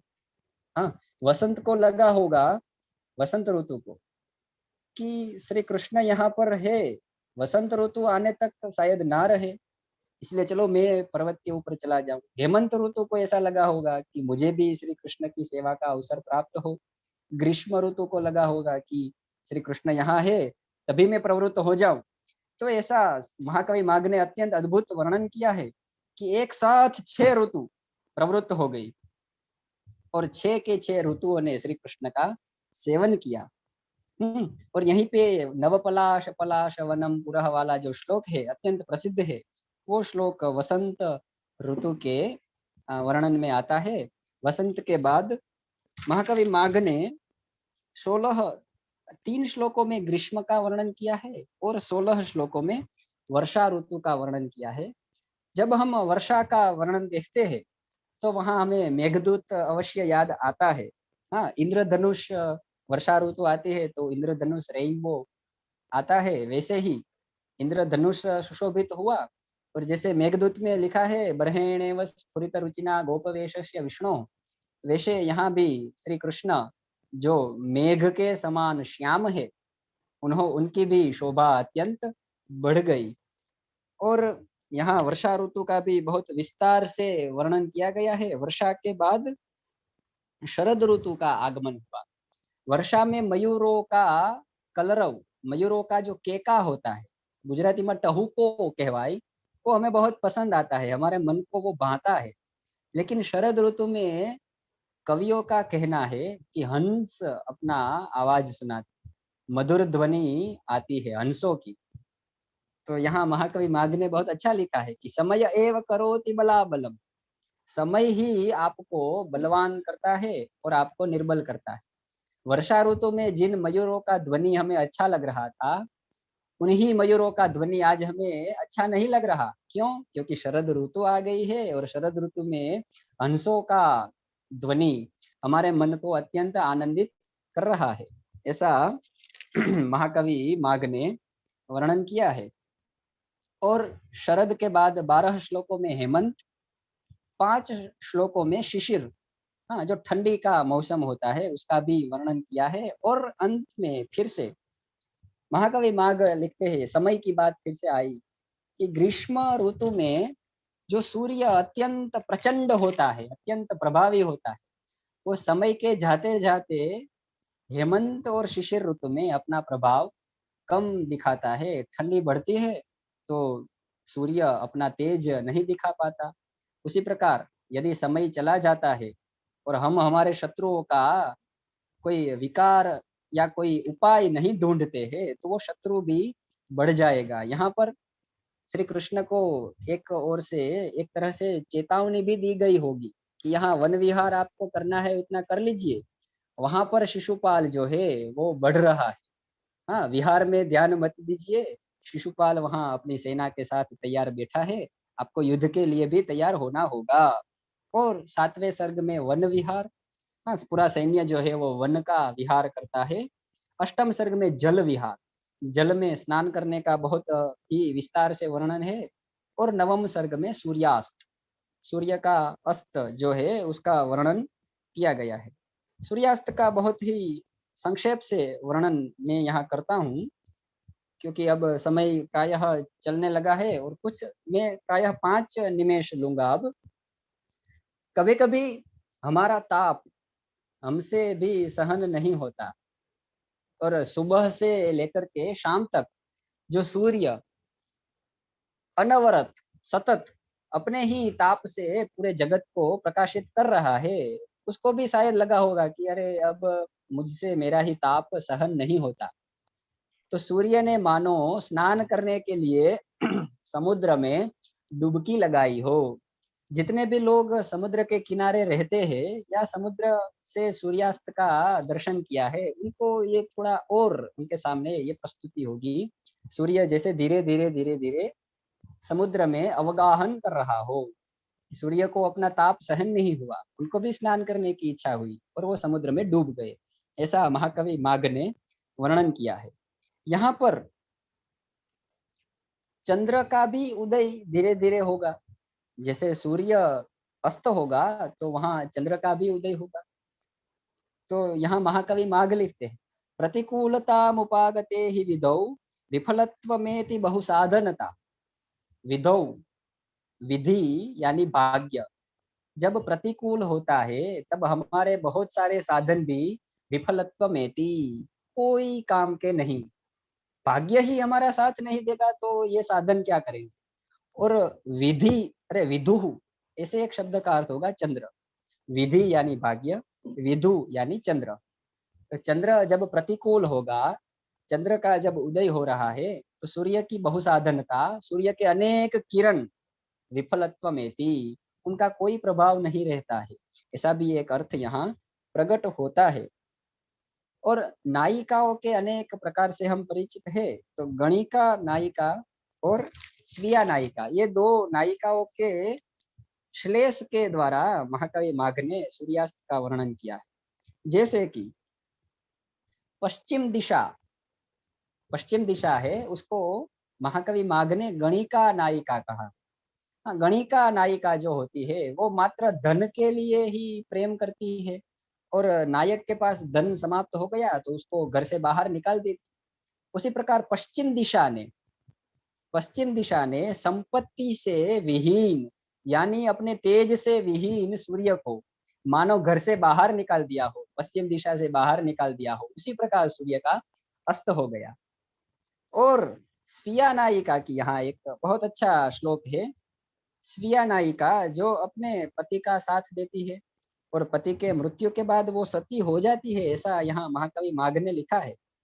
तो सूर्य की पत्नी प्रभा, यहाँ प्रभा तेज, प्रभा ऐसा नाम दे करके यहाँ महाकवि माघ ने लिखा है कि सूर्य अस्त हो गया। तो जो प्रभा थी, उन्होंने दीपकों का, दिए में जल रहे अग्नि का, या मशाल लगाई होगी तो मशालों में जल रहे अग्नि का आश्रय लिया। अग्नि का आश्रय लेने से एक और अर्थ प्रतीत होता है कि पति के मृत्यु के बाद जो स्त्रिया नायिका है, पतिव्रता नायिका है, उसने अग्नि में प्रवेश किया। क्यों प्रवेश किया? कि उसका भी दूसरा जन्म हो जाएगा। हाँ, उसके पति का दूसरा जन्म हो जाएगा और दूसरे जन्म में भी मुझे यही पति मिले। अगर उसका जन्म हो गया और मैं यहाँ पर जीवित हूँ तो कैसे मैं उसको प्राप्त कर पाऊंगी। ऐसा सोच करके प्रभा ने अग्नि का आश्रय लिया, क्योंकि प्रातः काल होगा, सूर्य का आविर्भाव होगा, पति का दूसरा जन्म होगा, तो प्रभा स्वीया नायिका उसका फिर से चयन करे, फिर से वर्ण करे, फिर से उसके साथ विवाह करे। ऐसा बहुत अच्छा वर्णन महाकवि माघ ने किया है। और एकमात्र श्लोक लक्ष्मी का यहाँ वर्णन है। लक्ष्मी बहुत चंचल है, हम सब जानते हैं लक्ष्मी बहुत चंचल है, और लक्ष्मी का एक अर्थ होता है शोभा। और लक्ष्मी का निवास स्थान होता है कमल। और सब जानते हैं कमल सूर्यास्त होने पर अपने आप ही बंद हो जाता है सूर्यास्त होने पर। तो जो लक्ष्मी पूरे दिन कमल के ऊपर निवास करती है, उसी लक्ष्मी ने सूर्यास्त होने पर अपने निवास स्थान का त्याग कर दिया। या फिर दूसरा अर्थ ऐसा होगा कि लक्ष्मी यानी शोभा, जो कमल की पूरे दिन की शोभा थी, वो शोभा सायंकाल होते ही, सूर्यास्त होते ही वो शोभा चली गई। तो लक्ष्मी की चंचलता भी यहाँ श्लेष के द्वारा महाकवि माघ ने हमारे सामने प्रस्तुत की है। और सूर्यास्त के बाद अंधकार हो जाता है। अंधकार का एक नाम है तमह, और तमह में जो प्रवृत्तियां होती है वो सब तामसी प्रवृत्तियां होती है सामान्य लोगों की। इसलिए सूर्यास्त होने से ही अंधकार धीरे धीरे बढ़ गया। और यहाँ दशम सर्ग में महाकवि माघ ने मदिरा पान का वर्णन किया है। और मदिरा पान से तो उसका प्रभाव पड़ता है सब लोगों पर। मदिरा पान तामसी प्रवृत्ति ही है। तो अंधकार का आविर्भाव होने से तुरंत जो यादव थे, उन सब यादवों ने मदिरा पान किया और उसके प्रभाव में जो जो चेष्टाएं की वो दशम सर्ग में वर्णन किया गया है। उसका मैं वर्णन नहीं करूंगा। तो यहाँ तक मैं अपना वक्तव्य रखता हूँ, 10 सर्ग तक। आगे के 11 से 20वें सर्ग तक हम कल देखेंगे। बस आज इतना ही कहते हुए मैं आप सभी का धन्यवाद करता हूँ। आप सबने मुझे ध्यान से सुना और श्री गोविंद गुरु यूनिवर्सिटी ने मुझे ये अवसर प्रदान किया है। और आज नारद मुनि की जयंती के दिन मुझे उन्हीं के जो पुराण पुरुषोत्तम है श्री कृष्ण, उनके गुणों का वर्णन करने का अवसर प्राप्त हुआ। तो आप सभी का मैं धन्यवाद करता हूँ, प्रणाम करता हूँ। सभी को नमस्कार। धन्यवाद महोदय। भवता सुष्ठुतया शिशुपाल वधम महाकाव्यस्य रसपानं कारितम्। अहं मन्ये इदं व्याख्यानं छात्राणां कृते, संस्कृत अनुरागिणां कृते, सर्वेषां कृते महत् लाभाय उपयोगाय ज्ञानवर्धकं च भविष्यति इति।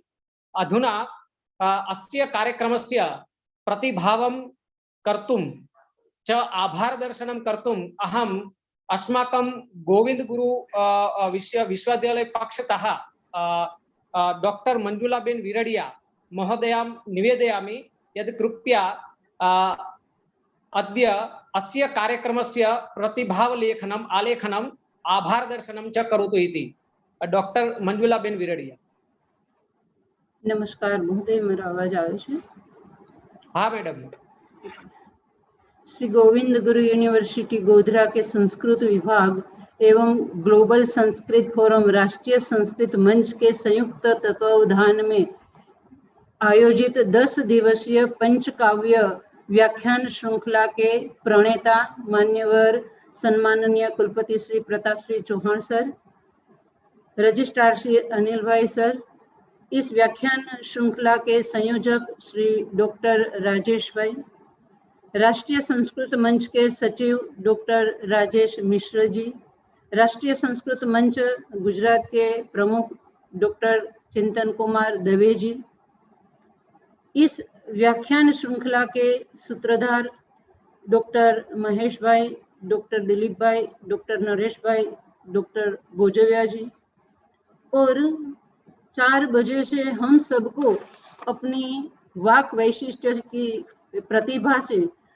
अपने दौर में अब तक बांधे रखे ऐसे आज के माननीय वक्ता श्री डॉक्टर जिगर भाई भट्ट महोदय, विविध प्रदेश से जुड़े हुए विद्वद्गण एवं अध्यापक मित्र और ज्ञान पिपासु विद्यार्थी वृंद, सभी को मेरा नमस्कार।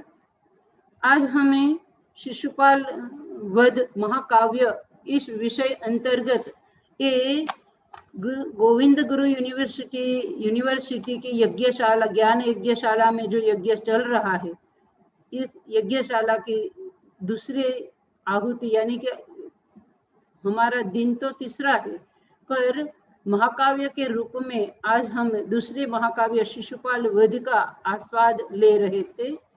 तो आज हम कह सकेंगे कि अगले जो 2 व्याख्यान हुए वो कुमार संभवम, शिव जी की आराधना करते हुए आज सर जी ने जो अपना व्याख्यान शुरू किया, माघ महीना जो इसका विशेष महत्व है, कवित्व की सिद्धि है, इस दौर को रखते हुए और किराता अर्जुनियम के साथ शिशुपाल वध का काव्य निर्माण करने का प्रयोजन बताते हुए अपनी बात श्री जिगर जी ने रखी। कवि श्री माघ के वंशावली का बहुत सुंदर परिचय सर आपने दिया। ज्ञान और इसकी रचना का जो प्रयोजन था वो भी आपने बताया, कवि का जीवन समय, और हम सब इससे वाकिफ है, वो जीवन कवन समय, पर कवन इसमें जो है वो बहुत ही महत्व रखता है। आपने जो आज हमारे साथ शिशुपाल वध महाकाव्य का तो शीर्षक ही महाकाव्य होता है, और यहाँ तो 20 सर्ग की कथा वस्तु का आपको रसपान कराना था, तो आपने गागर में पूरा सागर भर के हमारे सामने रख दिया। बहुत ही सुंदर रूप से आपने अपनी वक्तृत्व शैली से कवि श्री माघ का परिचय दिया। इसमें आपकी भी मेधा का परिचय हमें बहुत सुंदर रूप से हो गया, बहुत ही सुंदर रूप से आपने रखा। और जो साहित्य में हमारे पास प्रसिद्ध श्लोक है, उपमा कालिदासस्य अर्थ गौरव भारवी पदलालित्यम दंडी और त्रयो गुण संति माघ, ये विशेषता आपने बहुत ही सुंदर रूप से बताई। और माघ में क्यों त्रयो गुण समन्वित है, इसका उदाहरण आपने उपमा आदि अलंकार का उदाहरण देते हुए रखा। और माघ ने निदर्शना अलंकार का जो आपने 4थे स्वर्ग में वर्णन किया, जिसके उसको उपमा मिली, और घंटाकर्ण माघ जैसे हम साहित्य शास्त्र में कहते हैं, तो साहित्य शास्त्र का जो यहाँ बात रखे तो उपमा ही नहीं, माघ ने तो उत्प्रेक्षा, रूपक, समासोक्ति, विरोध, अर्थांतर, यहाँ सभी अलंकारों को बहुत सुंदर रूप से अंकित किया है। पद लालित्य की बात आपने बहुत सुंदर रूप से की। शब्द वैशिष्ट्य, यदि हम बोले कि माघ सर्व कवियों से अधिक क्यों श्रेष्ठ है, तो उसकी जो पद लालित्य है वो हमें दिखाई दिया है। और आपने बहुत सुंदर रूप से श्री कृष्ण की नामावली का जो माघ ने निर्देश किया है, इसका निर्देश करते हुए हमें एहसास करा दिया कि माघ के पास शब्द का कितना वैभव है। आपने हिरण्य विभु कई नाम श्री कृष्ण के बताए, वो मैं रिपीट नहीं कर रही हूँ। माघ में जो मेघदूत और शिशुपाल का अभ्यास करते हमारा वही पसार हो जाता है, इस बात को आपने बहुत सुंदर रूप से रखा। क्यों पसार होता है, उसका जो 3 कारण आपने प्रयोज्य वो बहुत ही अच्छा था। क्योंकि यदि पढ़ने वाले के पास, कवि के पास तो है ही, क्योंकि काव्य शास्त्र निर्माण करने के लिए तो शक्ति, निपुणता, लोक शास्त्र, काव्य आदि अवेक्षणात् काव्यज्ञ शिक्षा अभ्यास हेतु तद उद्भव, ये तो होना ही चाहिए। माघ के पास तो ये है, पर वो जो लोक शास्त्र, काव्य आदि अवेक्षणात्, ये श्रोता और वक्ता दोनों के पास जब होता तभी ये काव्य का आस्वाद कर सकते हैं। इस तरह का आपने जो आपके व्याख्यान से बताया वो बहुत सुंदर रहा। क्योंकि यदि हम व्याकरण नहीं जानते, यदि हम शास्त्र नहीं जानते, यदि हम साहित्य ग्रंथ नहीं जानते, तो हम किसी भी महाकाव्य का अच्छी तरह से ज्ञान नहीं प्राप्त कर सकते। क्योंकि काव्य लक्षण और काव्य शास्त्रियों ने जो लक्षण दिया है वो सिर्फ कवियों के लिए नहीं है, हम जैसे श्रोता और जिज्ञासु ज्ञान पिपासु के लिए भी है। इस बात को आपने बहुत सुंदर रूप से रखा। क्योंकि श्रोता के पास भी काम शास्त्र, युद्ध शास्त्र, राजनीति इत्यादि ज्ञान होना अनिवार्य है, ये बिंदु आपने बहुत सुंदर रूप से स्पष्ट किया। तब हमें पता चलता है कि इस महाकाव्य को हम पहचान सकेंगे, जान सकेंगे, पढ़ सकेंगे, या उसके पूर्व हमें कुछ सज्ज होना पड़ेगा।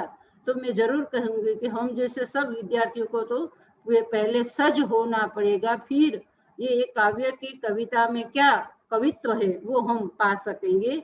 शिशुपाल वध प्रसंग, महाभारत का छोटा सा प्रसंग, और महाकवि माघ ने बहुत ही सुंदर रूप से 20 सर्ग तक जो अपनी बात रखी है महाकाव्य के रूप में, बहुत सुंदर रूप से आपने प्रस्तुत किया।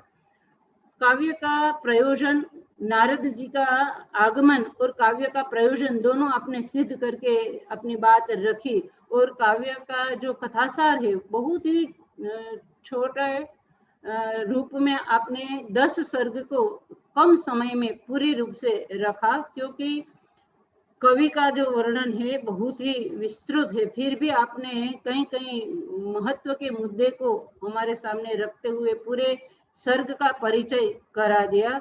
और जिस तरह नारद का आगमन होता है प्रथम स्वर्ग में, राजनीतिक के कुशलता यानी कि शत्रुपद की जो विभावना है वो भी आपने बता दी कि राजा कौन कहलाता है, कुशल राजनीतिज्ञ को का जो लक्षण है वो भी आपने बहुत सुंदर रूप से उद्धव के द्वारा प्रस्तुत किया, और राजनीति का प्रयोजन भी आपने सुंदर रूप से रखा। तृतीय सर्ग तक जो हमारे सामने कवियों के लिए महाकाव्य आदि का लक्षण काव्य शास्त्रियों ने दिया है कि कवि महाकाव्य में विविध पूर्ण वर्णन होना चाहिए, तो तृतीय सर्ग से लेके मैं कहूंगी कि 10 सर्ग तक तो महाकवि माघ ने नगर अवर्ण शैल तो चंद्रकोदय वर्णन ही, ये जो वर्णन बताया है महाकवियों ने, ये इस प्रकार का वर्णन कवि करते हैं। और आपने बहुत सुंदर रूप से द्वारिका से निकली हुई श्री कृष्ण की चतुरंगी सैन्य का वर्णन रखते हुए आपने हमें घंटाकर्ण माघ का जो बिरुद मिला, तो आपने हमें गिरनार का भी बहुत सुंदर रूप से टूक में सही पर प्रदर्शन रूप चित्रात्मक वर्णन करके अपना पक्ष रखा। और चौथे स्वर्ग का जो वर्णन था वो भी बहुत ही सुंदर, अलंकार और समृद्धि वैविध्य पर्वत की जो विविधता है उसका सुंदर रूप से आपने उदाहरण दिया। पांचवें सर्ग में रेवतक पर्वत की दिव्यता, प्राकृतिक शोभा और सैन्य का रेवतक पर्वत का आरोहण का सुंदर बात आपने रखी। छठे सर्ग में 6 ऋतुओं का बहुत सुंदर रूप से वर्णन माघ ने किया है, सब ऋतुओं का कहीं कहीं अंश आपने हमारे सामने प्रस्तुत किया। महाकवि कालिदास का ऋतु संहार का स्मृति हमें हो जाती है, पर मैं यहाँ कहना चाहूंगी आपने जिस तरह निर्देश किया कि महाकवि कालिदास ने अपने ऋतु संहार का शुरुआत जो है वो प्रारंभ ग्रीष्म ऋतु से किया है, पर महाकवि माघ ने वसंत ऋतु से अपने काव्य में ऋतु का वर्णन किया है, क्योंकि मुझे ऐसा लगता है कि इसका नायक जो है वो स्वयं कहता है कि ऋतुओं में ऋतुराज वसंत में हूँ, तो इसलिए माघ ने भी अपनी पसंदगी और सभी प्राणी जीवन मात्र की जो चेतना है वो वसंत ऋतु है, इसलिए अपना वर्णन माघ ने शायद वसंत ऋतु से लिया होगा। सर्ग 7 में इस सर्ग की जो यादव कुल की परंपरा, युवक युवतियों का वन विहार और सुंदर वर्णन माघ ने जो बताया, इस बात को आपने रखा। जल क्रीड़ा इत्यादि का वर्णन 8वें सर्ग में आपने रखा, और रात्रि संधि काल का वर्णन, रति उत्सव इत्यादि जो हमारा महाकाव्य का लक्षण है वही सब वर्णन माघ ने बहुत सुंदर रूप से रखा है। आपने कई बिंदुओं को छोटे छोटे रूप में रखते हुए भी मैं ये कह सकूंगी कि 10 सर्ग में हमें पूरा महाकाव्य का जो कथा वस्तु है उसका आपने पान करा दिया। तो इस तरह आपके व्याख्यान का बहुत ही सुंदर भाव रहा, और आपने गागर में सागर रखते हुए पूरे महाकाव्य के अर्ध अर्घ्य हमें पा लिया। और मैं इस व्याख्यान के दौरान आपने जो कई उपमा, रूपक, उत्प्रेक्षा, काव्य शास्त्र, व्याकरण शास्त्र इत्यादि का जो हमें ज्ञान प्रदान किया, इसमें आपकी प्रतिभा का भी हमें ज्ञान हुआ है। इस तरह का बहुत ही सुंदर रूप से आपने अपना व्याख्यान प्रस्तुत किया। आपकी जो शैली थी वो रोचक और एक वक्ता श्रोता को बांध के रखने वाली आपकी शैली, बहुत अच्छी तरह से आपने अपना विषय प्रस्तुत किया। इसलिए मैं गोविंद गुरु यूनिवर्सिटी की ओर से आपका तहे दिल से शुक्रिया अदा करती हूँ, और इस व्याख्यान के लिए आपको भूरी भूरी धन्यवाद प्रदान करती हूँ। पूज्य जी ने हमें जो दूसरा कार्यभार सौंपा है, इसका मैं प्रारंभ करते हुए मैं कहूँगी कि गोविंद गुरु यूनिवर्सिटी ये यूनिवर्सिटी है कि मुझे बार बार ऐसा लगता है कि हम प्राचीन गुरुकुल परंपरा में चले जाते हैं, जहाँ आचार्य होता है, जो कुलगुरु होता है, ऐसा कुलगुरु इस गोविंद गुरु यूनिवर्सिटी को मिला है। इसलिए मैं चौहान सर का तहे दिल से आभार व्यक्त करती हूँ। संस्कृत मंच का भी मैं आभार व्यक्त करती हूँ, राजेश जी का, चैतन्य जी का, क्योंकि उन्होंने ये बीड़ा जड़पा के हमें पंच महाकाव्य का ज्ञान प्रदान करे, और इसलिए उन्होंने गोविंद गुरु यूनिवर्सिटी को पसंद किया, इस प्लेटफॉर्म को पसंद किया, इसलिए भी मैं उसका तहे दिल से आभार मानती हूँ। और हमारे जो संयोजक है वो तो अपने नाम से ही श्री लगा दो तो शोभायमान कर देते हैं। मैं जरूर कहूंगी कि गोविंद गुरु यूनिवर्सिटी को चारों ओर से प्रभावित करने वाले राजेश की जो शोभा है, वो इसका जो संयोजन है, सबको साथ में रखने वाली जो राजेश भाई की कला है, उसको मैं नतमस्तक नमन भी करती हूँ और उसका धन्यवाद भी करती हूँ। इस व्याख्यान के मंच से हमें हर बार जोड़ने और कहीं टेक्निकल कोई दिक्कत हो तो तुरंत उसका सॉल्यूशन करने में तत्पर रहने वाली जो टीम है, महेश भाई और दिलीप भाई, भोजविया जी, नरेश जी, इन सभी का मैं तहे दिल से आभार व्यक्त करती हूँ। और आज की मंगल प्रार्थना जिन्होंने की, वो अपने आप में छात्र बताती है, पर मैं हर बार उनमें एक अध्यापक ही देखती हूँ। बहुत ही अच्छी तरह से अपने विषय को प्रस्तुत करते हैं। ईश्वर ने, मैं कहूंगी कि सरस्वती ने जिसके गले में ऐसी हमारी आस्था, जिस पर हमारी आस्था टकी है कि आस्था जैसी दिकरी जो यूनिवर्सिटी को मिली है, वो बहुत ही सद्भाग्य है, और वो उसके माता पिता भी बहुत धन्यभाग्य। आस्था का मैं हृदय से आभार व्यक्त करती हूँ और शुभकामना उसको प्रदान करती हूँ कि वो अपने जीवन में इतनी सारी प्रगति करे और संस्कृत की निरंतर सेवा करती रहे।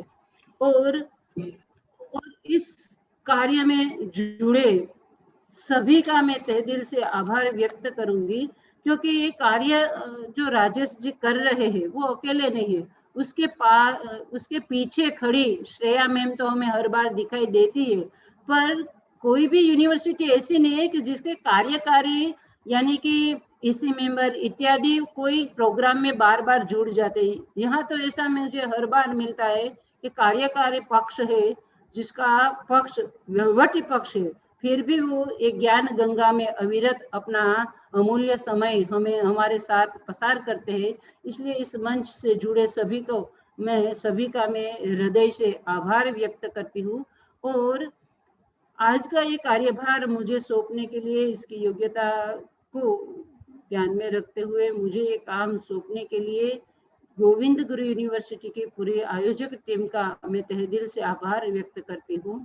आज का जो व्याख्यान रहा, आज का जो आस्वाद रहा, बहुत ही सुंदर रहा और कार्यक्रम बहुत ही सुंदर रहा। मैं कामना करती हूँ कि पंच काव्य का ऐसा एक साथ पंच महाकाव्य का आस्वाद करने का प्लेटफॉर्म, ये पहला प्लेटफॉर्म है कि जहाँ गुजरात में राजेश जी ने उपलब्ध कराया, वीसी साहब ने उपलब्ध कराया।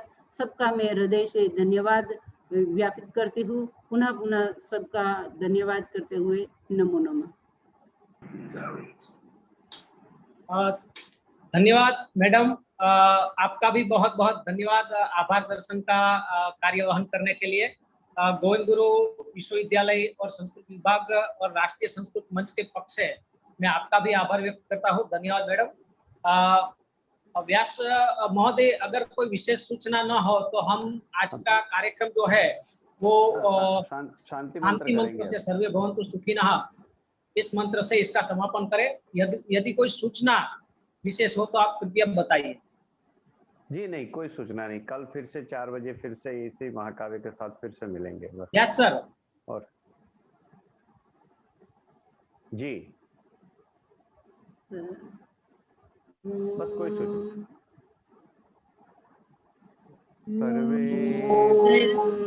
सर्वे भवन्तु सुखिनः, सर्वे सन्तु निरामयाः, सर्वे भद्राणि पश्यन्तु मा कश्चित् दुःखभाग् भवेत्। ओम शांति शांति शांति शांति। पुनः सबका